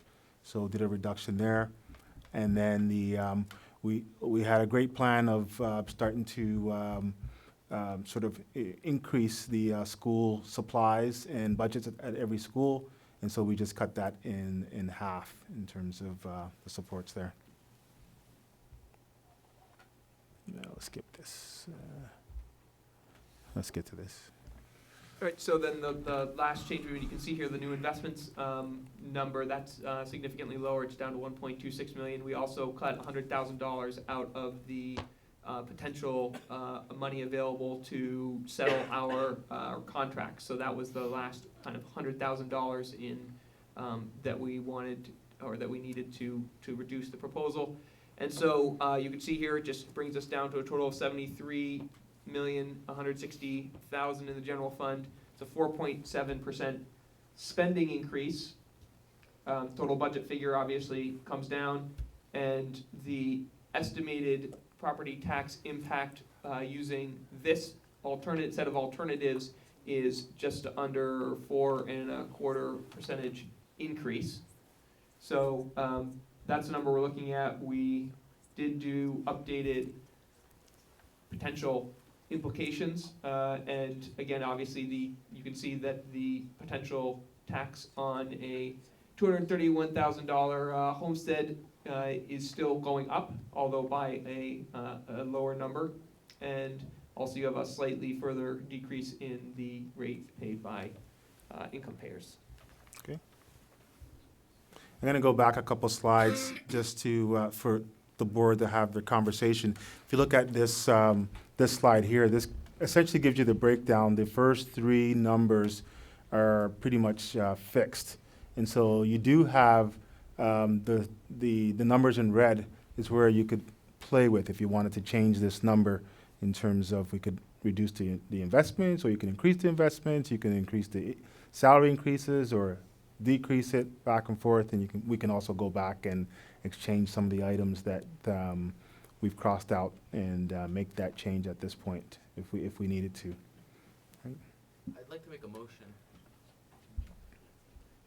Are you done with the presentation? That's it. I'd like to make a motion if possible so we can begin the discussion. So I'd like to make a motion that we accept the proposed fiscal 18-year budget without these cuts. Can I have a second? Commissioner Barlow. Do I get to speak to the motion now? Opens up for discussion. Okay, so I'd just like to briefly say why I made that motion. I believe that the administration's made a very sincere and hard, like a lot of hard work has been put into this budget, and that you've taken into account the complex needs of the district, and you've thought about the impact on the taxpayers. In the past, when we saw, 9 years of deficits and financial mismanagement before the budget failed. And we have at least 2 or 3 years now where we've shown us bending that curve towards financial management practices that are sound. And I think we've also demonstrated fiscal responsibility with these very small increases for the past few years. So I think it's time now to go out and try to ask for what the children deserve. And I think that if we do that with enough evidence, we can convince people that this is a worthy investment, especially considering that we might be facing cuts beyond our imagination. Federally, we really need to raise the money locally. And I guess that's my trying to keep it brief explanation for the motion. Mark gets to give it. May I speak to my second? I was just doing the math, and originally you said on the average home it would raise taxes by $234.70 a year, and this new proposal is $168.98, and so that's like $5.47 a month. Am I accurate in that? Yeah. That estimate? This one here? Right. So this is like the tax difference for from fiscal 17 is $168.98 on the average home, median home price, and it was $234.70 on the original budget. So I'm getting $5.47 a month. I mean, for what we lose, I think that we could make the case, as Commissioner Chena suggested, that this is what we need to fund our schools. Commissioner Squino. So I don't want to make a comment for or against the motion, but I want to at least put some information in to think about this and just share with you the way that I think about these issues as an economist. I think many of you know that my work has been fundamentally focused on inequality and poverty, and certainly fundamentally focused on the importance of education in terms of improving lifetime chances for children. And so there's nobody, I think, more than me that supports public education. It's not just to educate kids, but it's also part of our democracy. And so I feel very strongly about our need to fund kids. But I want to also talk about our obligation to think about the impact of these, of any tax increases. So in 2014, property taxes increased 6%, in 2015, 4.9%, and with this proposed budget, roughly 6.2%. Those are hefty increases. Last year, median salary income increased from $47,144 to $48,547. This property tax increase that's associated with the motion on the floor would take 14% of the increased income from households. That's a sizable chunk of increased income for households who are predominantly struggling. This median income in Burlington is barely a living wage. I'm not concerned about people who say they can afford more. I can afford more. And I'm happy to pay more taxes, but we have a regressive tax system. It disproportionately burdens those at the bottom of the distribution, and it in particular disadvantages people who are not even in this room, and that's largely renters in Burlington, many of our new American families that can't vote on this budget. So I'm not advocating for one position or the other right now, but I think that we owe it to ourselves to keep in mind those people that cannot be here and cannot even vote on the budget. The kids of these families struggle tremendously financially, and we then see those problems arise in the school. So I want to say again that I am fundamentally in support of what we do in Burlington for kids, but this is a social compact. We have a compact with our community. If we exceed the ability of the community to pay or their willingness to pay, then we lose support for public education. We suffer in the long run. So we have to think really carefully about what we're going to do this coming year.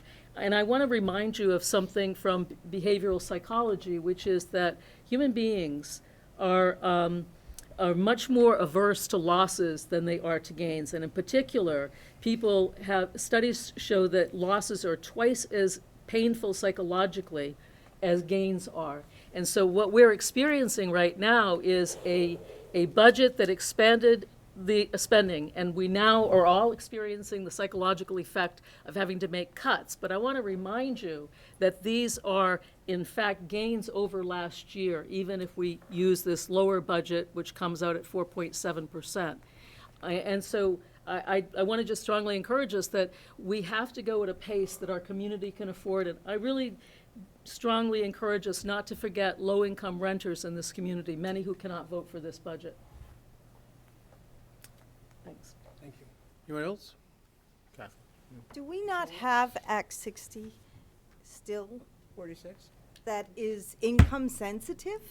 I mean, we talk here as if this is going to hit the lowest income when the state of Vermont passed this, I don't remember how many years ago, so that there's income sensitivity. So even though I understand that we can't go way over what this community can afford, we have income sensitivity built into the tax structure.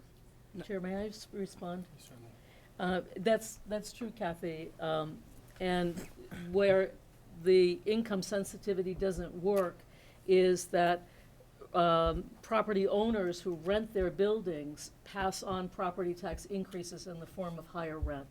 So they are not shielded through, renters are not shielded through income sensitivity if property owners choose to pass on higher property taxes. And given the housing market in Burlington, that's precisely what happens, is the housing market is so tight that property owners easily can pass that on to renters, and it therefore takes a larger chunk out of many households that are in fact shelter poor as a result of the high rents in Burlington. Can I just say something? There's also Section 8, which many of our poor people in this city live in, and they would not be affected by this. Section 8 does not increase when the property taxes increase in our city. And many, if not most of our poor, live in subsidized housing in this city. Otherwise, they couldn't even be living in this city. Thank you. I have a response to that. I'm Yeah. sorry. Kat had her hand up. Commissioner Kleeman? I had just a couple comments. I would disagree that most of our poor live in Section 8 housing. I think there's a waiting list that can't even be, a waiting list so long you can't even get there from here. I appreciate what you're saying, absolutely, and you're right, but I think there's so many more people who are barely making it than we know. And just for comparison, and I really love this budget, the new one. I think it's great. I'm wondering if there's something slightly less, but more than what you took out already? Like just a couple, I mean, there's got to be a little more tweaking, but, and I think Mark's comment about $5 a month makes a lot of sense. That seems so little to ask in comparison. But think about what happens to someone who is just, I mean, for God knows what reason, my mortgage went down recently. And I'm almost able to catch up to where I should be, and then the car's broken. So if anyone is getting rid of a car that they want to sell to me, and that took away the margin. So like $60 over a year isn't much, but I'm going to have to come up with like $500 to fix a car from somewhere else. So these are real issues where if you're living that close to the edge, something even like $5 a month can be significant. I don't know where to go with this because I don't want to make cuts into what you already have. So just think about that there are people that are balanced there weirdly. Ugh. Commissioner Judson? Section 8, there's a 5-year wait for that, and it may and Section 8 may be cut by 50% with the incoming administration. It took 10 years for Champlain Housing Trust to build 40 units. They had to cut it down to 40 on Bright Street. There's not enough housing. There's not enough low-income housing. Lauren, I see you down there, I'm sorry. I had you on there. And then Jake, you're up next. Yeah, there's not enough low-income housing, but there is a lot, and a lot besides Section 8. I hear all those arguments, but I just feel like we have underfunded our schools for the last several years, and I think we need to have some trust, too, in the community members and parents and teachers who've said they'll go to bat for us in the community supporting. Lauren, hard to hear you down here. Supporting a larger budget. Thank you. Jake? All right, thank you. So it's hard as a student to look at this because I don't pay taxes.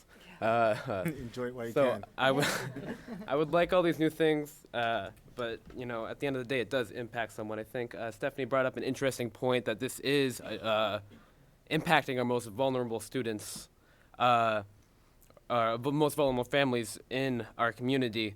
I would like to echo what Kat said, that maybe we can find something in between these two things, something that's not as drastic, because I feel like there are things that we did cut in this new version that we do need. For example, I saw money for social workers, school supplies, where we already know teachers are spending a lot of their own money. So I really think we should take a look at this, rework it. I do think 5.8% is too high, unfortunately, but I also think there are things we don't need or we can't cut. I'd also like to say that we have students, parents, and teachers that will be willing to go and support this budget. And you know, I see the students every day, and I know many of them would be willing to get out into their community. So I think that needs to be taken into consideration as well. Thanks. Thank you. Commissioner Curry? I'm going to speak in favor of the motion,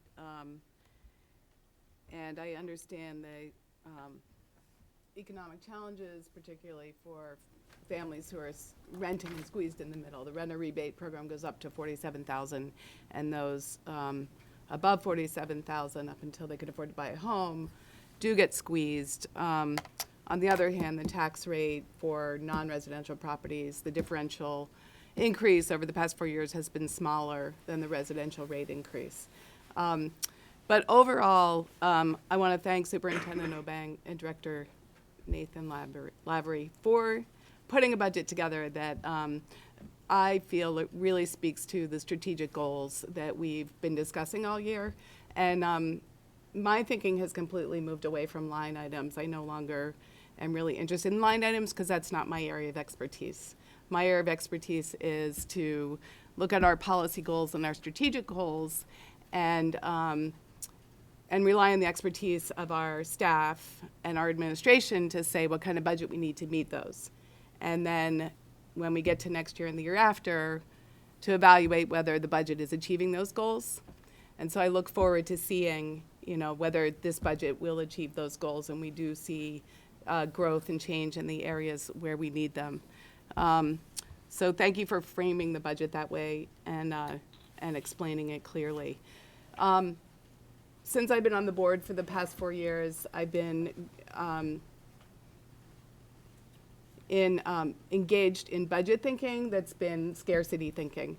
It's been collapse, deficit, cuts, harm, pain, and putting us on a downward trajectory. And I completely agree with Commissioner Barlow that for $5 a month, again, I would refuse to balance the budget on the backs of our most vulnerable students, and that's just my mantra. And I'm also tired of taking the hit because the city has increased the general fund property tax rate at least 4 cents a year, which is at a higher and faster rate than any administration increased the general fund property tax for 30 years before this administration. This administration and City Hall never gets called out for the property tax increases that they have consecutively passed every year with bonding and general fund increases and spending. If you want to look at a budget that's a little out of control, look at the city budget. Adding positions without value, without outcomes, without indicators, without accountability. And going forward with bonding for projects, this administration has bonded over $30,000 in 4 years, which is a higher amount of bonding increases than any administration before that. So I'm tired of taking the hit for the city on property taxes, and I think it's time Let's just stay with that the budget, please. I am staying with the budget. You're talking about the city's budget. You just Stay don't with like school budget. my tone of voice. And I think it's time that voters hear the message that if there's a problem with property taxes, it's time to talk to the city administration about it and not our schools. Commissioner Stoll.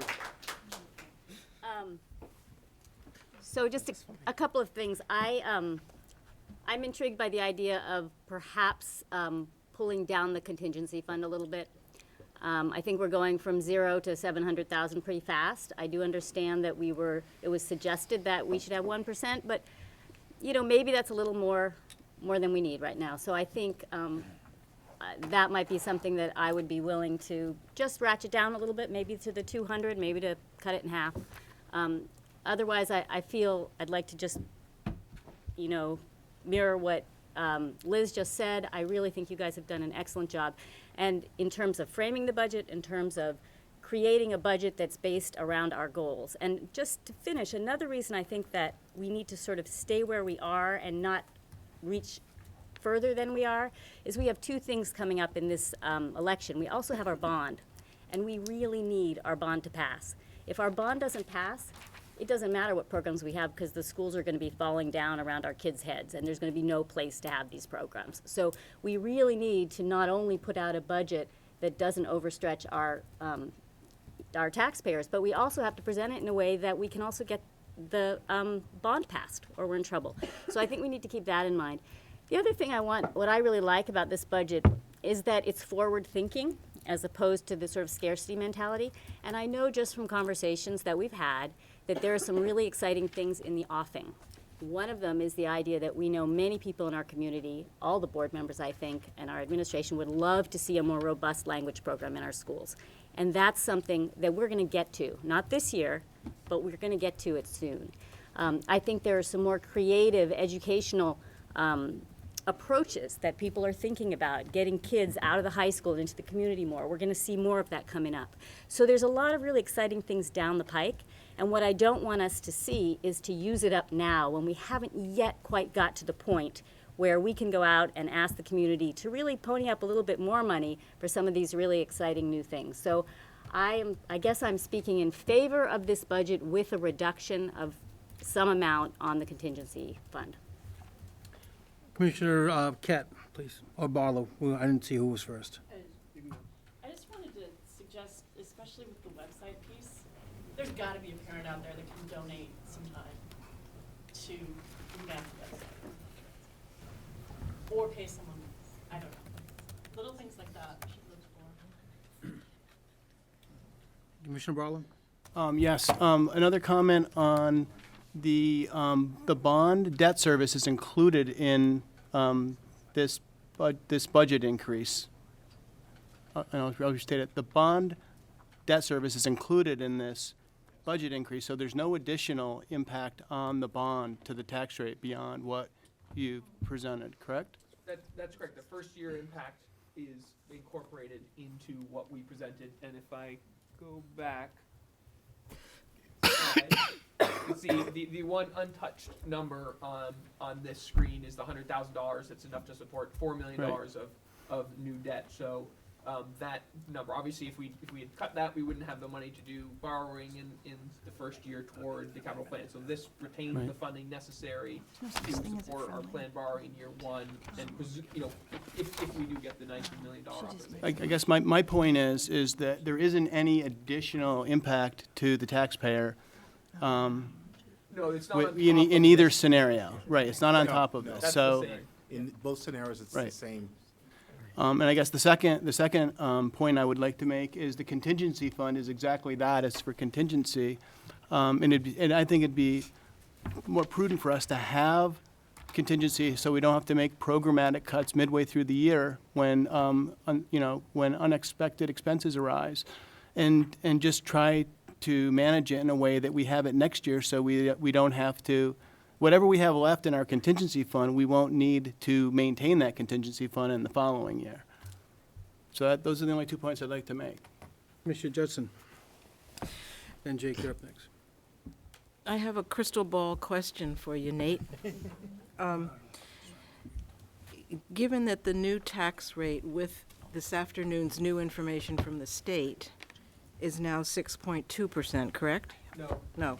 No, it's 5.88% is the increase in the tax rate. The 6.2% is the total spending growth that we were that we presented in the first presentation. Okay, so the current, with the new state information, the current tax rate increase would be 5.88%.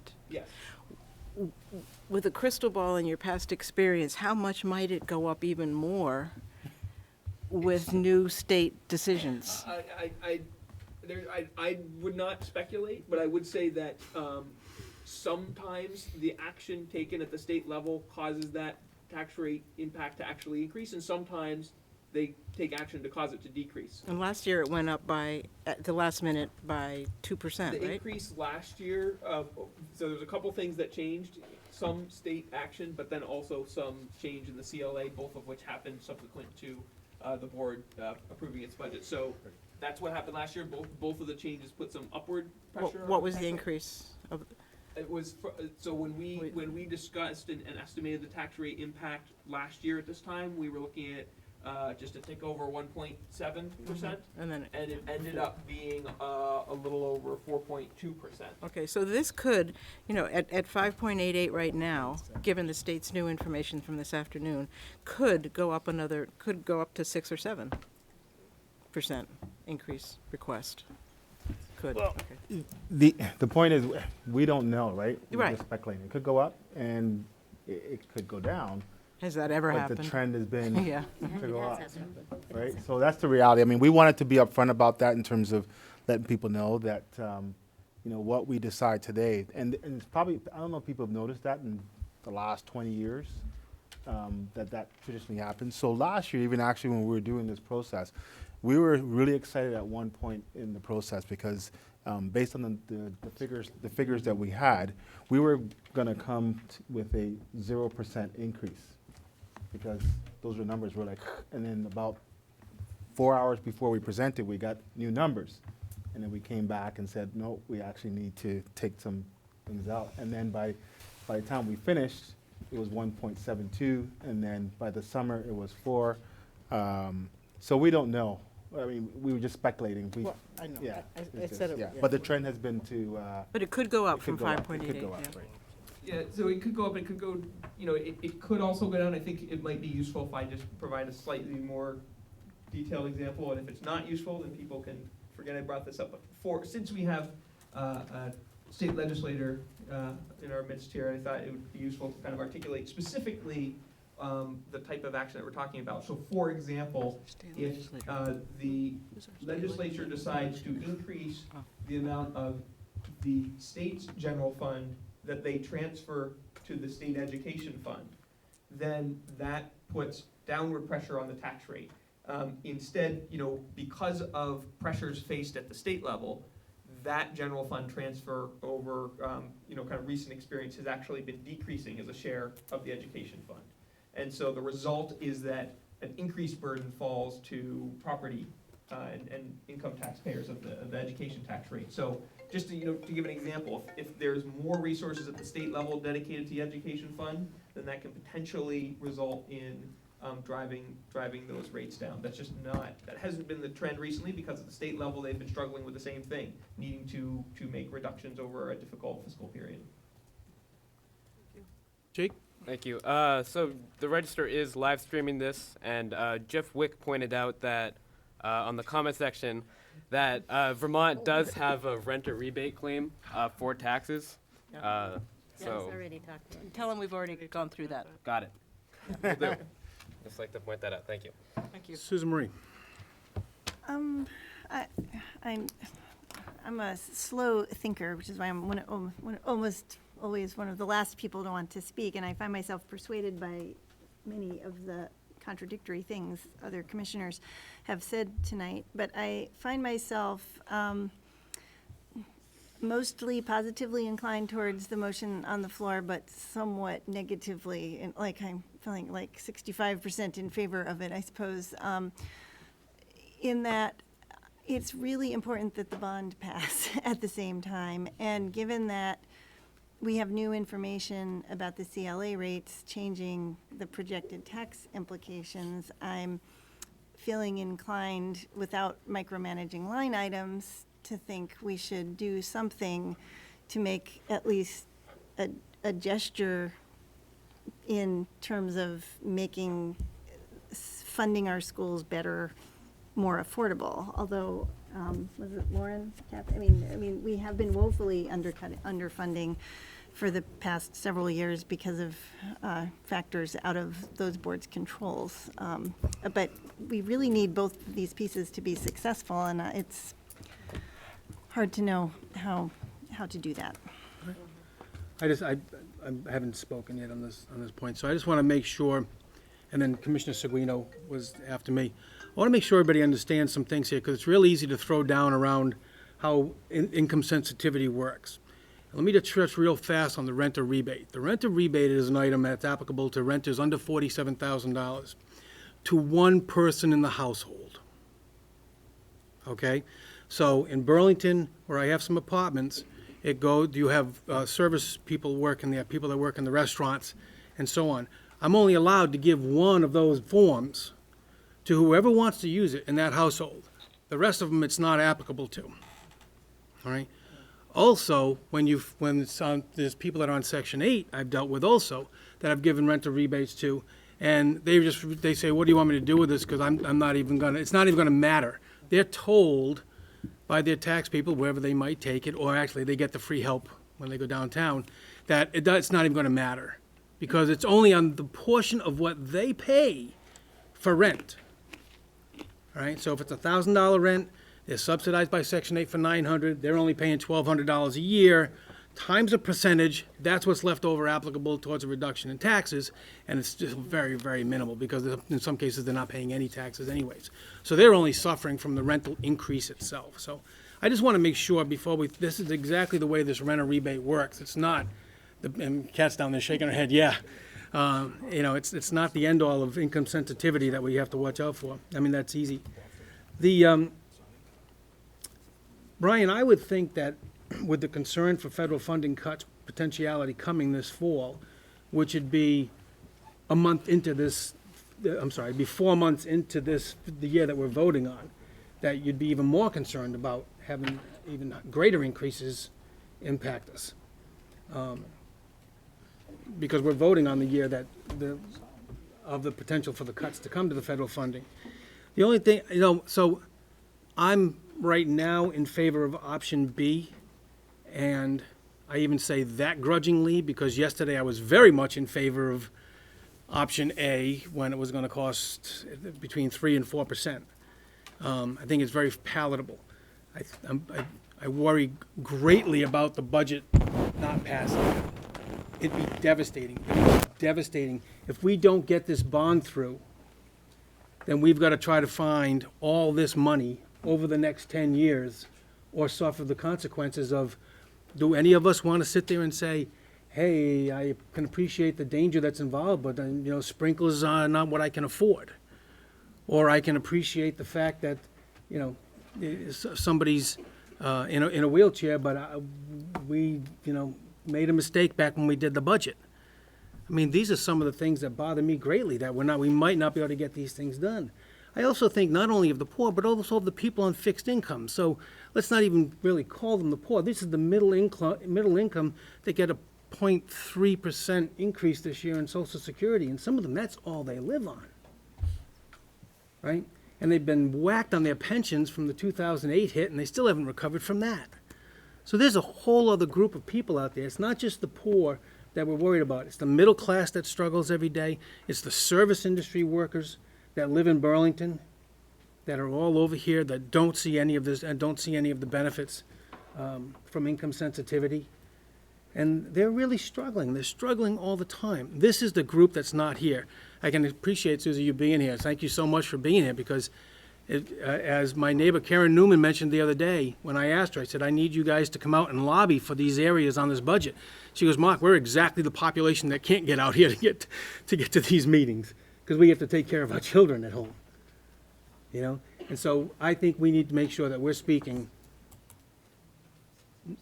for those that can, but don't have the opportunity to be here, don't feel comfortable to be here, don't feel a part of the community enough to make it think that they matter. Right? Commissioner Seguino, did you have something? Yeah, I'd like to make a friendly amendment. It's just an amendment. You're moving to amend. Okay, I'm moving to amend, thank you. I knew that I could have the expertise on this board to correct anything. I want to make an amendment that we adopt this budget after reducing it down to a point at which the tax increase would be 5.25% rather than 5.88%. Which budget, the first? The budget, the motion that. It's the only one that's on the. Right, it's the only one that's on the table. 588 is up. Can you give an idea of what that is? If somebody would second it, I'd be happy to. Do I need to? Would you mind repeating that, please? I'm Yes. sorry. Can everybody hear that down there? Okay. So I want to make a motion that we accept the budget that is on the table after reductions that would bring the tax rate increase down to 5.25%. We have a second by, I'll second, but I didn't quite clarify. When you say the motion, the budget's on the table, do you mean with the reductions or without? Without the reductions. Okay, I second that motion. So if I could speak to the motion. So there are several reasons for this. First of all that has been indicated already, but I'll just repeat them. First of all, I think it's fundamental that Point of we. order, Stephanie. I'm sorry. We need to vote on the amendment in order to allow the discussion. in order to have discussion of the amended motion. What would we do without you? So what are we voting? I have this thing going off in my ear all day long. Oh my God, how So do this I? isn't whether you agree to the Okay, motion or not. we had a motion on the table that was getting discussed. But we just can discuss the amendment. We don't need to vote on the amendment, we need to discuss it. And then vote on it. And then we vote on it.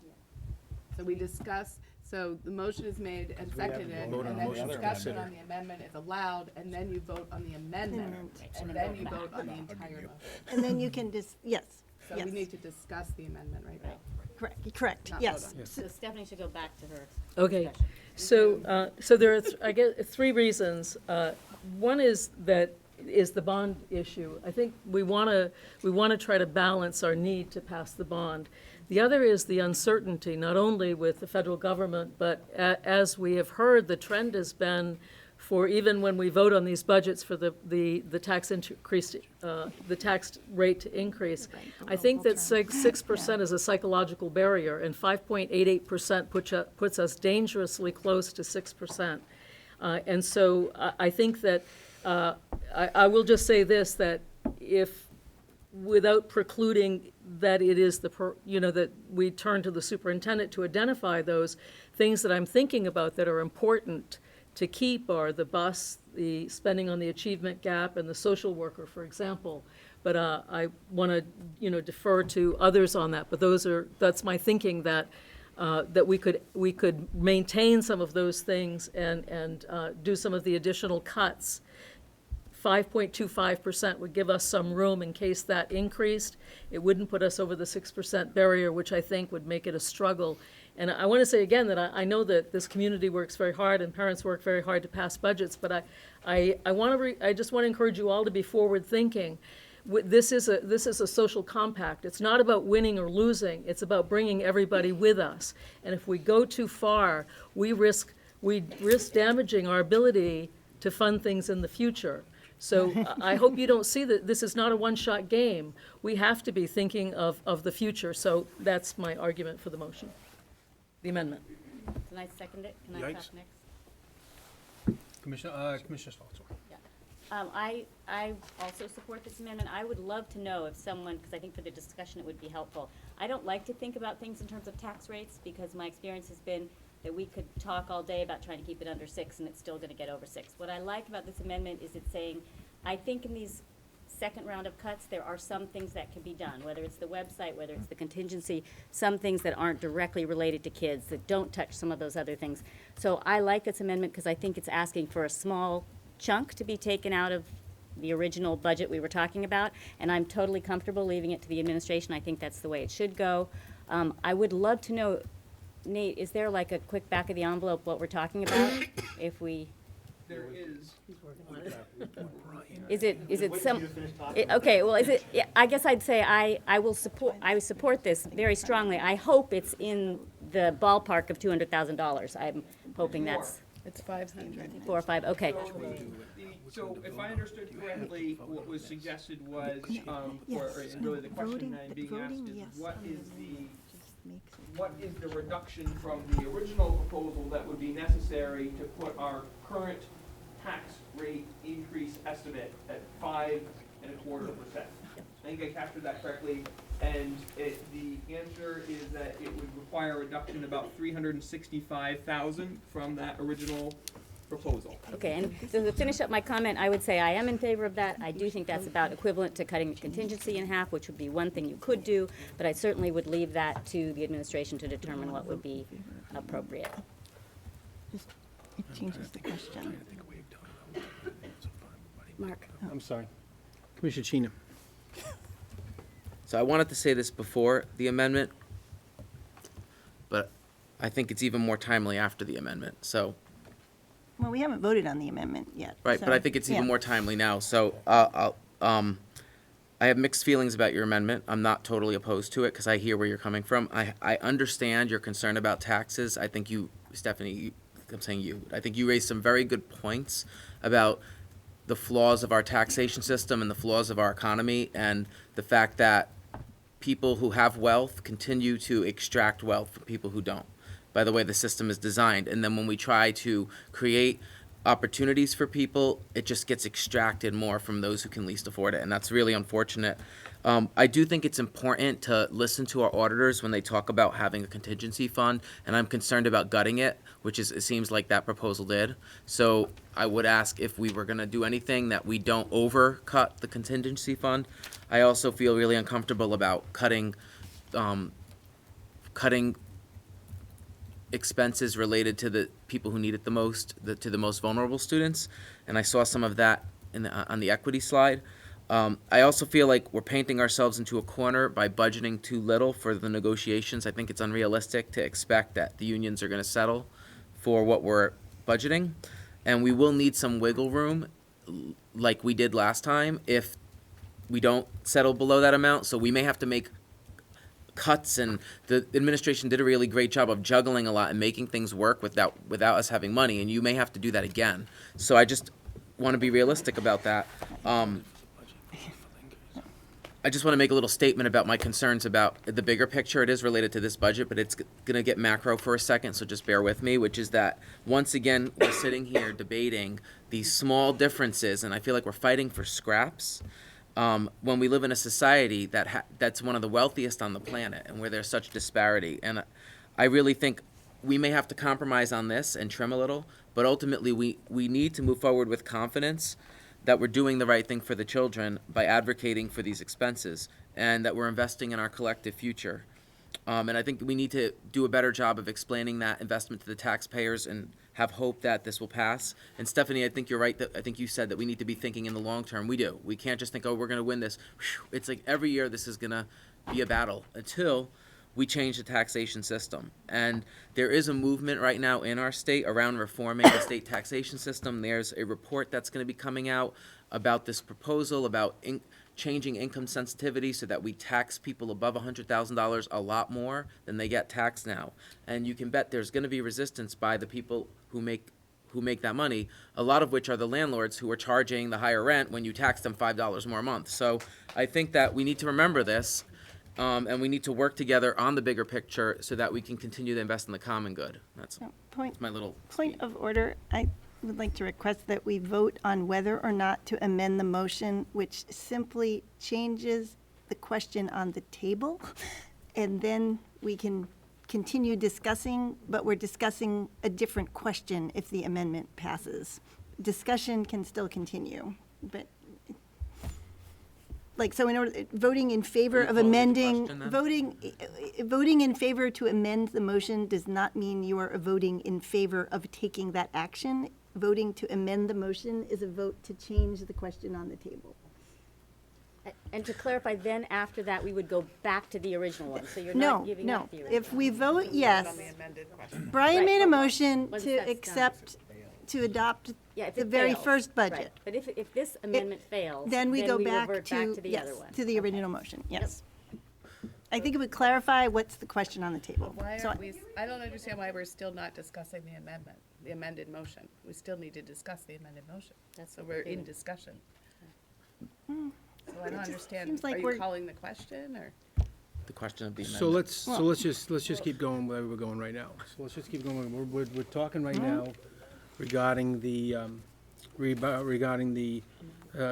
Commissioner Seguino's amendment to look at a 5.2. Just 1 second, please. I will. To look at a 5.25% piece. Can I ask a question about it? I was just trying to restate it so we were all on the same track again. Okay, so please, Commissioner Barlow. Yeah, so just so I understand, your quick back of the napkin sort of math, you thought it would cut the contingency by about how much again? If we, We would have $335,000. $335,000. Contingency. Right, And- if the amount of reduction required from whatever source, contingency would be, one option, would be a reduction of $365,000 in spending. If that was all taken on that contingency line, then the contingency line's remainder would be $335,000. Again, I can sort of support this, but I'm really concerned about us doing the same sort of things we've done in the past with preventive maintenance, where we cut the things that are sort of needed as almost like for safety, right? And the contingency I view as that. I'm really concerned we'll be in a position where we're making program cuts if we don't budget enough contingency. And so I can support some level, but I think we also need to have contingency in there. And I don't know So know noted. $350,000 It's okay, we can note that. Yeah. is enough. Commissioner Kirk, did you have a question? No. Anybody else? Commissioner Will. Yes, I just feel that what we keep doing here is cutting. And I know there's this whole discussion about what we're doing to the poor people of this city. But not educating their children is also probably the worst thing we could do to the poor people of this city. And so I'm tired of seeing this discussion of cutting and cutting instead of having the strength of a community to go out together and say, this is something we need. We need to educate our children, and we can't keep doing it the way we've been. And I don't know how many of you go spend time in some of our buildings, but we need more people in those buildings with our children. And I'm sorry, I could not say yes to this. Any more cuts than what is in the original that has been asked for us to put down here. And that, I think, is less than what we really need. But if no one on this board is going to support what we really need, which is more than that, I'm at least willing to go with what is there, but I am not willing to cut that in any way, shape, or form, because I'm tired of taking this out on the backs of poor children. And I don't have kids in the school anymore, and those are the kids I worry about. And they're the kids I've worked with for 20, 30 years in this city, and I'm not going to say yes to another cut. Sorry.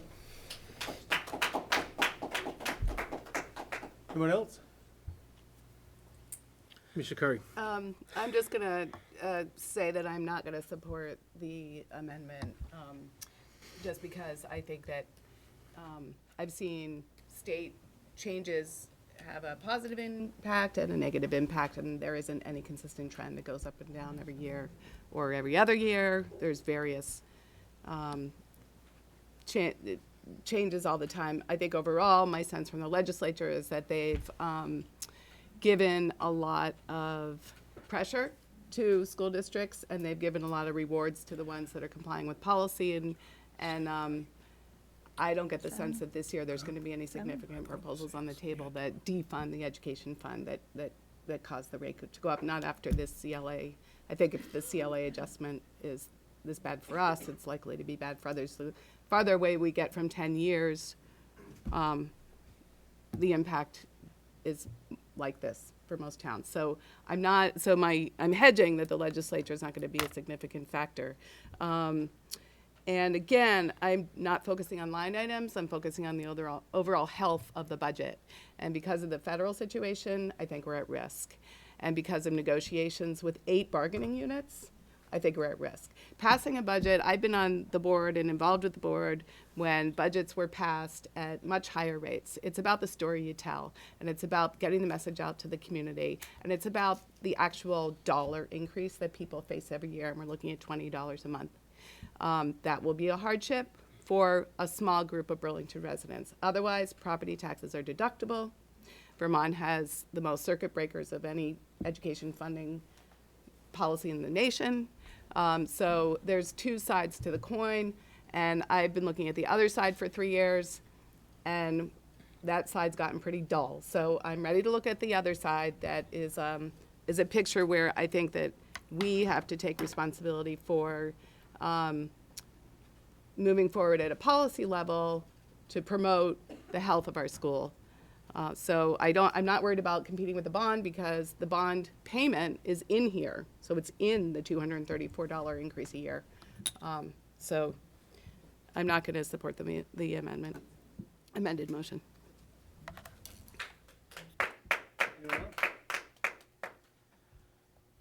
Mr. Stoll. Oh, actually, go ahead. There's someone hasn't spoken. Oh, please.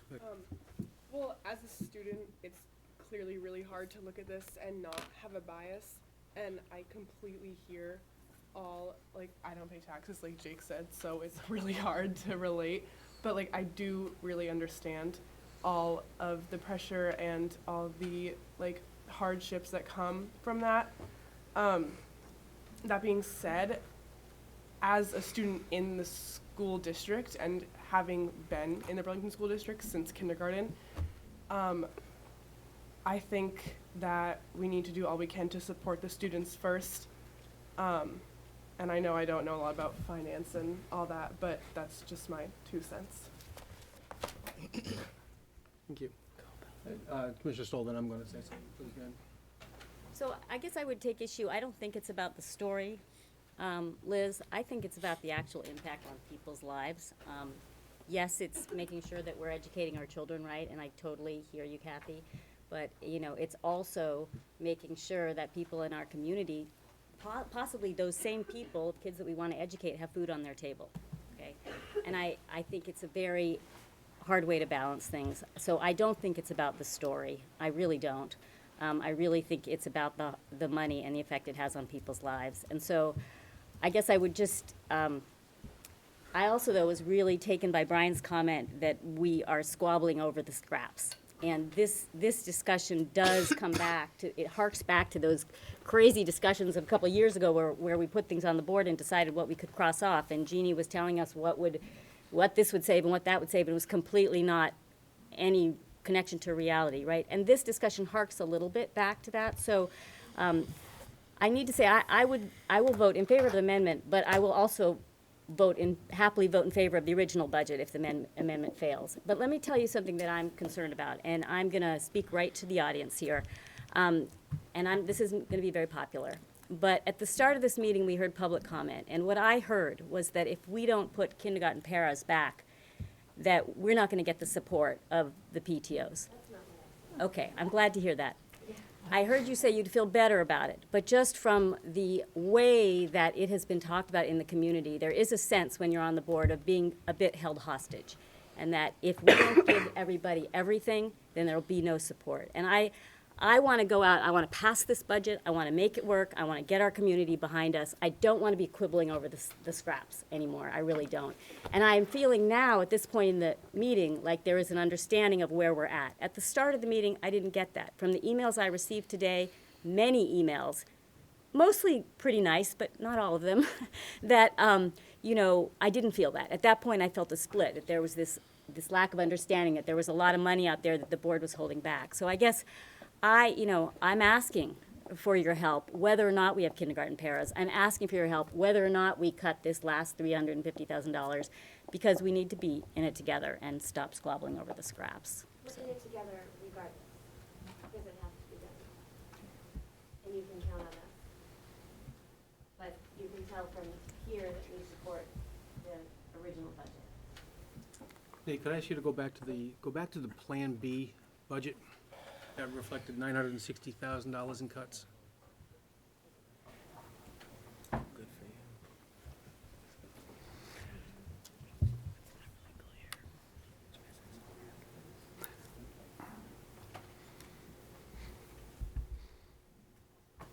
Thank you. I'm not looking to discuss the, so this reflected $960,000 in cuts, right? What's being proposed on the amendment is $350,000 or $360,000 in cuts. Okay? Next page. Just keep going. Go down to where the, yes, right there, right. I'm sorry, go back up. That remains, right? That's an adder? That's an adder. Right, next one. Those are adders. These are not cuts, these are adds. Next one. We're gonna add, so actually this is, and I'm showing this on purpose, right? Because these things that are in red on 4.7 are not read under the proposed amendment, right? What was shown here was $960,000 in cuts. What's proposed is a third of that. All right? So let's not say that we're not cutting. We had a proposal in front of us for a budget, right? No, so that's very different from taking things out of the schools. We're not taking anything out of the schools here. We're actually adding back teachers, we're adding back supports, we're adding back interventionists, we're adding back, right? So all we're asking at this point of the game is to reduce it, to reduce the additions, which were 3.5 million, am I correct, Nate? Under the original, They were just over 4.2, I believe. was that was the First presentation. right, to get to the 588. All we're talking about is reducing that $360,000, less than a tenth. I'm done. No. Please. So my intention with this was to really find a compromise for us. We're stronger if we go out with a majority or overwhelming majority of the board that supports the budget. And my concern is, I know a few people are being silent, not everybody's speaking up, but the full budget proposal is not gonna get a unanimous vote. And neither would the $950,000 cut. I proposed something that hopefully was a compromise so that we could collectively feel that we didn't all get exactly what we wanted, but we were closer to it, and we could be cohesive as a board, which will make us much stronger publicly. And just to not belabor this point, but also I just want to say this once again, we live in a country that's very divided. If our public spending is perceived as excessive, we will be in a divided community. The people that have complained about property tax increases in recent years are not here tonight, but we will hear from them, right? And again, I think it's incumbent upon all of us to try to maintain a cohesive community and a cohesive board. So would I like to vote for the 5.8%? Yes, I certainly would. But my job as a board member is to keep in perspective all of these dynamic forces and to be strategic, right? So I just want to reiterate once again, my proposal here is really for us to be able to come together as a board rather than to see us as winners and losers. And I was hoping that amendment might bring us all closer together, that we could at least get almost unanimous support for the budget proposal. In the spirit of the amendment, I'm curious if the administration would make a proposal of how we could meet that request.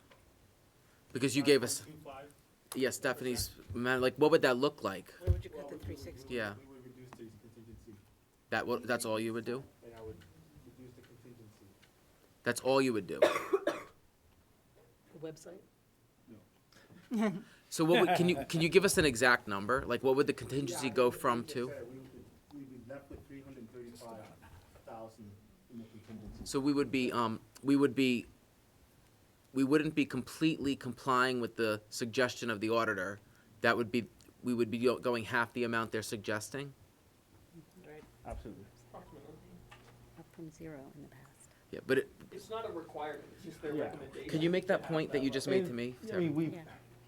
I just wanted to point out that we aren't complying with the auditor, but it's up from a contingency of 0 in the past. So it is a big jump. And one of the things, if you don't mind me saying one more thing, Go ahead. just as I think it's important that we build our programs up slowly so that we do the right thing, it's also, I think, a little bit greedy of us to think we should get the whole contingency in 1 year. Going from a 0 contingency to a pot of money of $700,000 sitting there is ideal, but that's a huge jump. We do not have to move that way. We can go to $350,000 this year and $350,000 next year. And so I also want to thank Stephanie for the spirit of this motion. I am also trying to think about it that way, and I hope others on the board can see it that way. Just in response to that, the reason why I chose to go to the contingency, I felt that it would honor and respect the work of staff who put forward those recommendations in terms of, and the conversation you're having here is the same conversation we have, right? Like, It's a two-thirds no, we vote. need to do this, we do that, and Now go it's back to our two-thirds. goals. Does it line up, Really right? motion So to close it would give us an opportunity to continue the conversation, say, okay, we've taken a step forward, and now we can start planning Well, for we the have to next close- few years. If you want to make people, you have to close debate on the Get to amendment and then vote on it. where we want to be. I'll move. I'll move. So just having heard that, my response would be like, because I initiated the motion, like I can live, I understand that democracy works by compromise, right? So I could live with that rationale that we're taking a step towards this financial practice that's more sound and having a contingency fund, but that if we're going to trim anything, it's going to be the extra money and not the programming and not the direct. And granted, that might affect the programming. We don't know, but I could live with that. So I just want to say that. So I'm not thrilled, but I could live with it. I move to close debate on the amendment. Ann hasn't talked, though. We're moving, she already made. Well, the it movement needs to a close the second. debate. If I no one wanna second seconds it, that. it dies. Then we're gonna, I mean, I've covered every, Now we have to vote on the amendment. Ann, do you have anything you want to say? I haven't said Yeah. okay, so this will just, we just have to, so, You know I'm short, I'm short, and right, so, Short's good. so we still have that standing motion, so I'm gonna let you talk, and then I'm gonna second it. Okay. And then we're gonna move forward from there.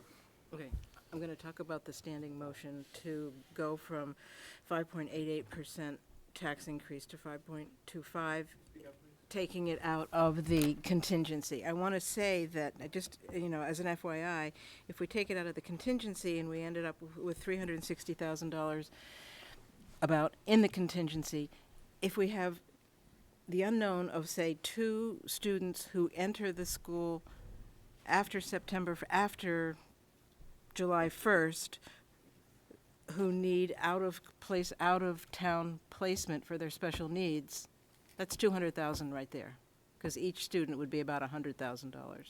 So that's great to have the contingency, but if something like that happens, then we'd end up with $160,000. Given all the conversation, I am in favor of the 5.25. I'm gonna second the motion. So this is gonna close the debate. We need a majority. No, two-thirds. Two-thirds. Two-thirds to close We debate need 2/3. We need 8 in order to close the debate so that we can then vote on the amendment. on the amendment. Okay? So luckily I got this one right next to me. It's amazing. So can I have a motion to close debate? All those in favor, please say aye. Raise a hand, please, so I can see everybody. Aye. I'm sorry, raise your hand again, please. 3, 4, 5, 6, 7. We have a majority. We're going to close debate. Thank you. Next up is you want to make the motion on the? Well, no, Stephanie, now we're back to Stephanie's motion to amend Brian's original motion. This vote is only voting to accept the amendment.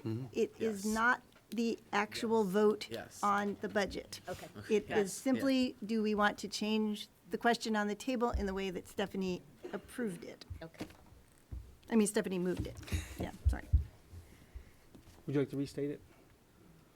I move that we accept the initially proposed budget with the caveat that expenditures be reduced so that the tax impact is 5.25%. I'll second that. No, it's been seconded. Oh, it's already been But seconded. That's She was right. just We already did. restating for clarification. Now we just Never need to mind. vote We do on this the too much. amendment. We do this too many times. Does anybody want to vote on this? There we go. Let's All vote. right. Let's vote. All those in favor of voting on the amended item, please say aye. Raise your hand, please, so I can see everybody. Mike, now I'm confused. Are we voting for the amendment or are we voting for a vote on the No, we are simply voting whether or not to amend the motion. So yes, we are voting on the amendment. Yes, we are Yes. voting. We should redo that then. No, we're good. Okay. Yeah, I think we're good. We were way over. We were way over the majority. Wait, I'm sorry, but to Okay, clarify, but this, are we voting to either accept the budget? We're that's voting to proposed? amend it. No, we are voting to simply change it to reduce the budget by 300 and X dollars. We're changing my motion. Okay, with so we're just Brian. changing, okay. Yeah. So then we would have to vote on the whole. And we can okay. discuss it more too if we want. This is true, All right, yes, let's we not can. discuss, let's go. Everybody up for that? Yeah. Can we vote again, so you? Yeah, can we please vote again? All those in favor Well, of, not everybody has spoken. I mean, David, you haven't spoken. You're fine? I've already Okay, asked him a all couple right. times. all right. Thanks for running it. So- Thanks for running the show. I appreciate you taking care of things. All those in favor of the amendment as stated to 5 and a No, quarter? it's the new motion, it's not the amendment. The motion. The motion on You the didn't table. approve the motion. amendment yet. Susan Marie, we didn't hear the outcome of the vote. Yeah, but so we didn't see the Guys, outcome. please just let me, Yes. just, Okay. we're gonna be okay here. We know what we're doing, all right? We're taking it to 5.25%? Yeah. All right? All those that agree that it could be taken should be changed to 5.25%, based on the constraints as previously stated, please say aye. Aye. Raise your hand, please. We have the majority. Thank you very much. I have to record the number, so could you Yeah, please that's get a fine. count? That was 9. Are you sure? It was 9. I counted. Okay. Well, it's just hard to tell, because some people are like, No, I got it. some, Yeah. So now we have to vote on the amended, so now we, that his original motion now is at 5.25. No. Oh, so that was, yeah. okay. Right. So now we gotta vote on yours. No, No, so it's we, amended. we amended the motion, You amended the right? motion. we vote You on don't the vote on motion. the motion once it's amended. You vote on the amended motion. Well, yeah, What's your name? Oh my God. right. I feel like we need music behind this. We should be, so now the, yeah, Because it's all on camera. Yeah. right. So didn't we just vote Yeah. on the motion? Okay, so now we can go The for the, amended motion? so now his original motion was to amend, for the budget It was approval. 93. So now the motion Right. is Just to adopt reduce the that. budget as Now we have to first vote on the whole presented motion. with Yep. reductions to bring the tax Yep. impact to 525. Yes, to adopt the Right. motion as amended, yes. Not right, I just want to pass the nuts. We're trying to keep this straight, there's a lot of talking. So we have a,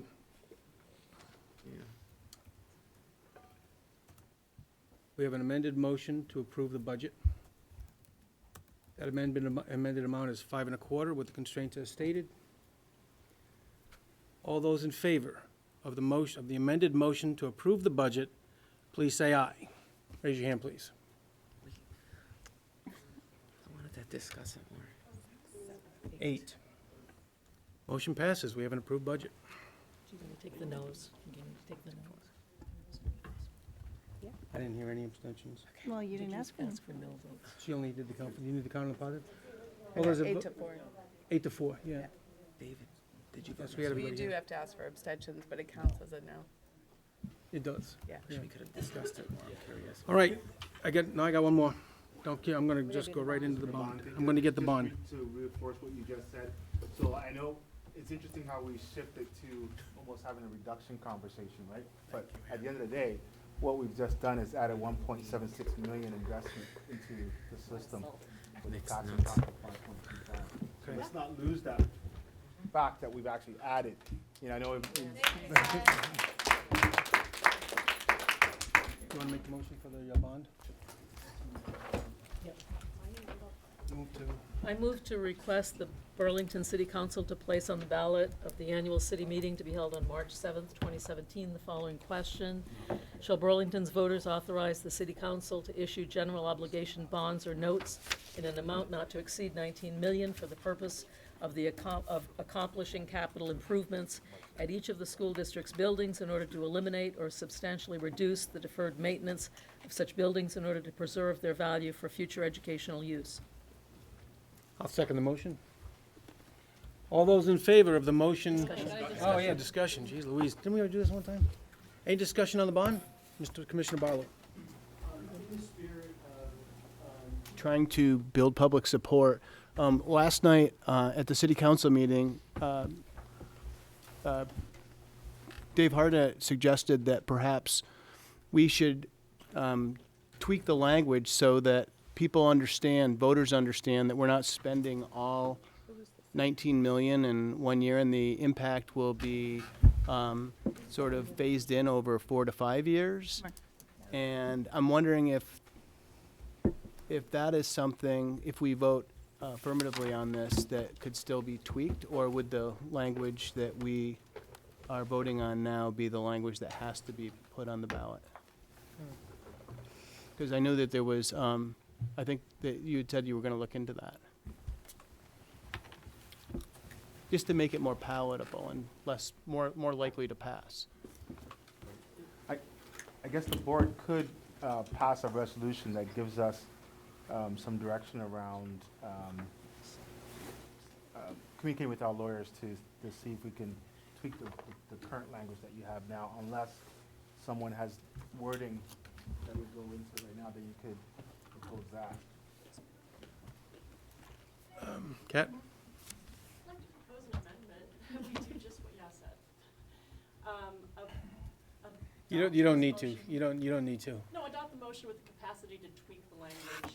Yeah, we don't need a motion on that. Okay. Yeah, we'll be, We don't need to clarify that that's what that we're not adopting. well, then we can't vote on it. Because we vote on the wording.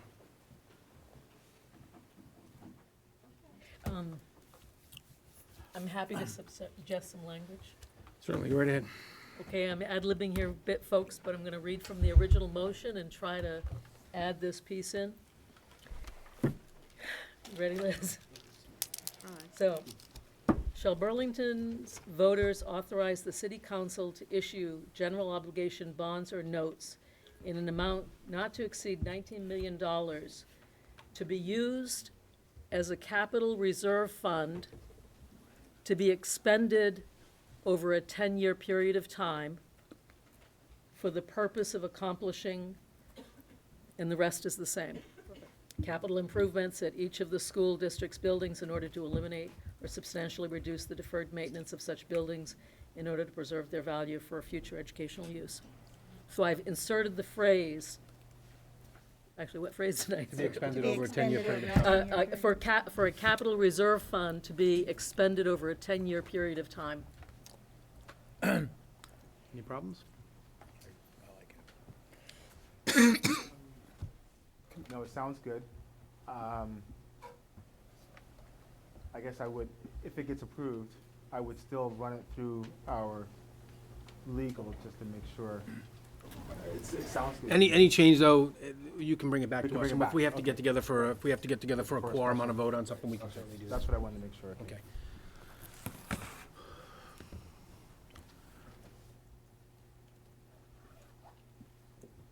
Mr. Kirk? Yeah, so I just want to speak to this motion a little bit because I've spent a lot of time dealing with this motion, this project.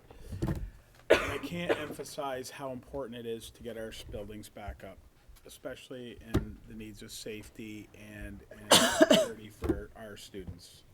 I think it's really important that we understand that this bond, as taxing as it's going to be over the next 10 years and 20 years, we need to understand that if we don't do anything to these buildings, it's going to compound. This won't be a $19 million bond in 3 years. It'll be a $28 million bond in 3 years if we continue down this path.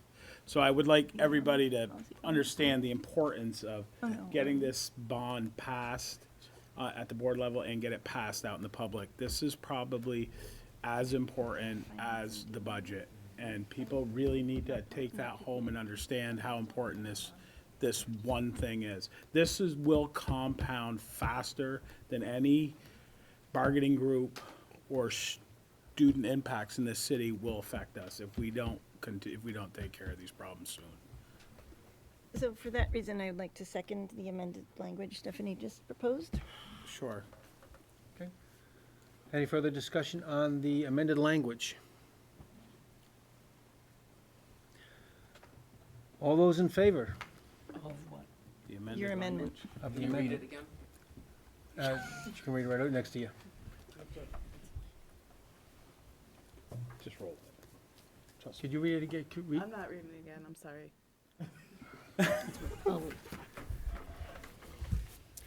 Move to request the Burlington City Council to place on the ballot of the annual city meeting to be held on March 7th, 2017, the following question. Shall Burlington voters authorize the city council to issue general obligation bonds or notes in an amount not to exceed $19 million for a capital reserve fund to be expended over a 10-year period of time for the purpose of accomplishing capital improvements at each of the school district's buildings in order to eliminate or substantially reduce the deferred maintenance of such buildings in order to preserve their value for future educational use?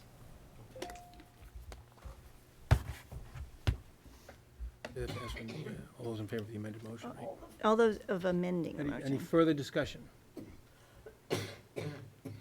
All those in favor of amending the motion with the new wording, please raise your hand, state aye, please. Aye. 1, 2, 3, 4, 5, 6, 7, 8, 9, 10. Thank you. Then we still have to, We have to vote on the motion as so amended. now we have to vote on the bond motion as amended to approve the bond. Although, any discussion, any more further discussion before I get this? Okay, all those in favor of the bond as What? I'm sorry, somebody say something? Let's keep going. It's already in. I heard somebody. Someone in the audience. Jeez. Yeah. All those, In the wording, should it be important to say it's already included in the budget, the school budget? It's not. We're in the No, middle of a no, vote. please. Yeah, they don't get to continue? talk. so all those in favor of the amended motion, please say aye by raising your hand, please. 1, 2, 3, 4, 5, 6, 7, 8, 9, 10, 11. No, I think Lauren got her hand up. I did. I had Lauren, yeah. Bond passes. Thank you. On the motion. Thank you. All those in favor of letting Marty go home? Yeah, yeah, thank you, Marty.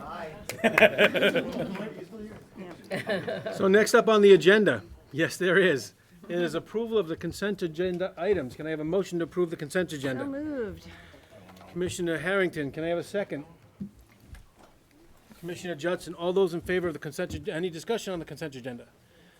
All those in favor of the consent agenda, please raise your hand by stating aye. Aye. Aye. Those against? Oh, seeing none, motion passes unanimously. Thank you.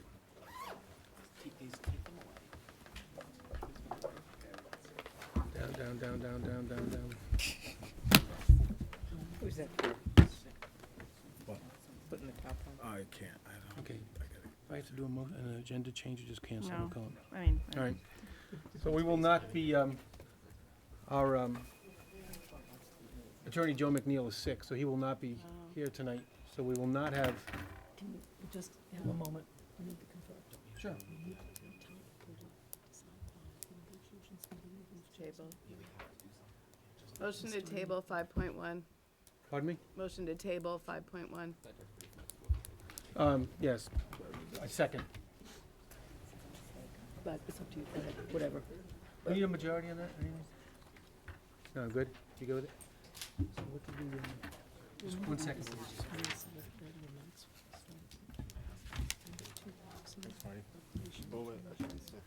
Yeah, just go ahead and- All right, can I have a, Brian? Here you go, and this one's for you. I have to show something to you out really quick. All right, somebody else is gonna do it. Can I have a motion to adjourn? Commissioner Barlow? wait, no, we have to vote on the motion to table. We already, no, we didn't have to. She goes, we're gonna table 5.1. But she made a motion to table. You have to vote on the motion You have to to vote table. on the motion. Yeah. Oh, I asked you that, and you said no. You said you need a majority. Yes, you do. You need a majority to table. All those, hey, No, folks, just a regular majority. folks, I'm Yeah. sorry, just, That's everybody fine. just. We're not done. We're in the middle of a vote. Excuse me, everybody. Please. You have to yell order and bank something. We're gonna be tabling 5.1, which allowed for the school attorney to do a presentation. All those in favor of tabling the motion, please say aye. Aye. Those against, motion passes unanimously. Thank you, thank you. We will also be not having the executive session. I know you guys all want to fight me on this one. Which is item 7. Do I need a majority to remove that from the agenda? Wait, hold on a second, Brian. I gotta change the agenda. I'm so used to signing them. Yeah, just table it. So we're gonna, Just- so we're gonna table that. Can I have a motion to table item 7, So executive moved. session? So moved. Commissioner Kirk, Commissioner Justin, all those in favor, please raise your hand by saying aye. Aye. Motion passed unanimously. Thank you very much. You don't table an executive session. You just cancel it. I tabled the agenda item. You don't table an executive. Yeah, I know. Can we just Can I have a motion to adjourn? So moved. get the hell out of Commissioner Harrington, can I have a second? Commissioner Barlow. the motion. All those in favor of adjournment, please raise your hand by stating aye. Aye. All those against, motion passes unanimously. Thank you.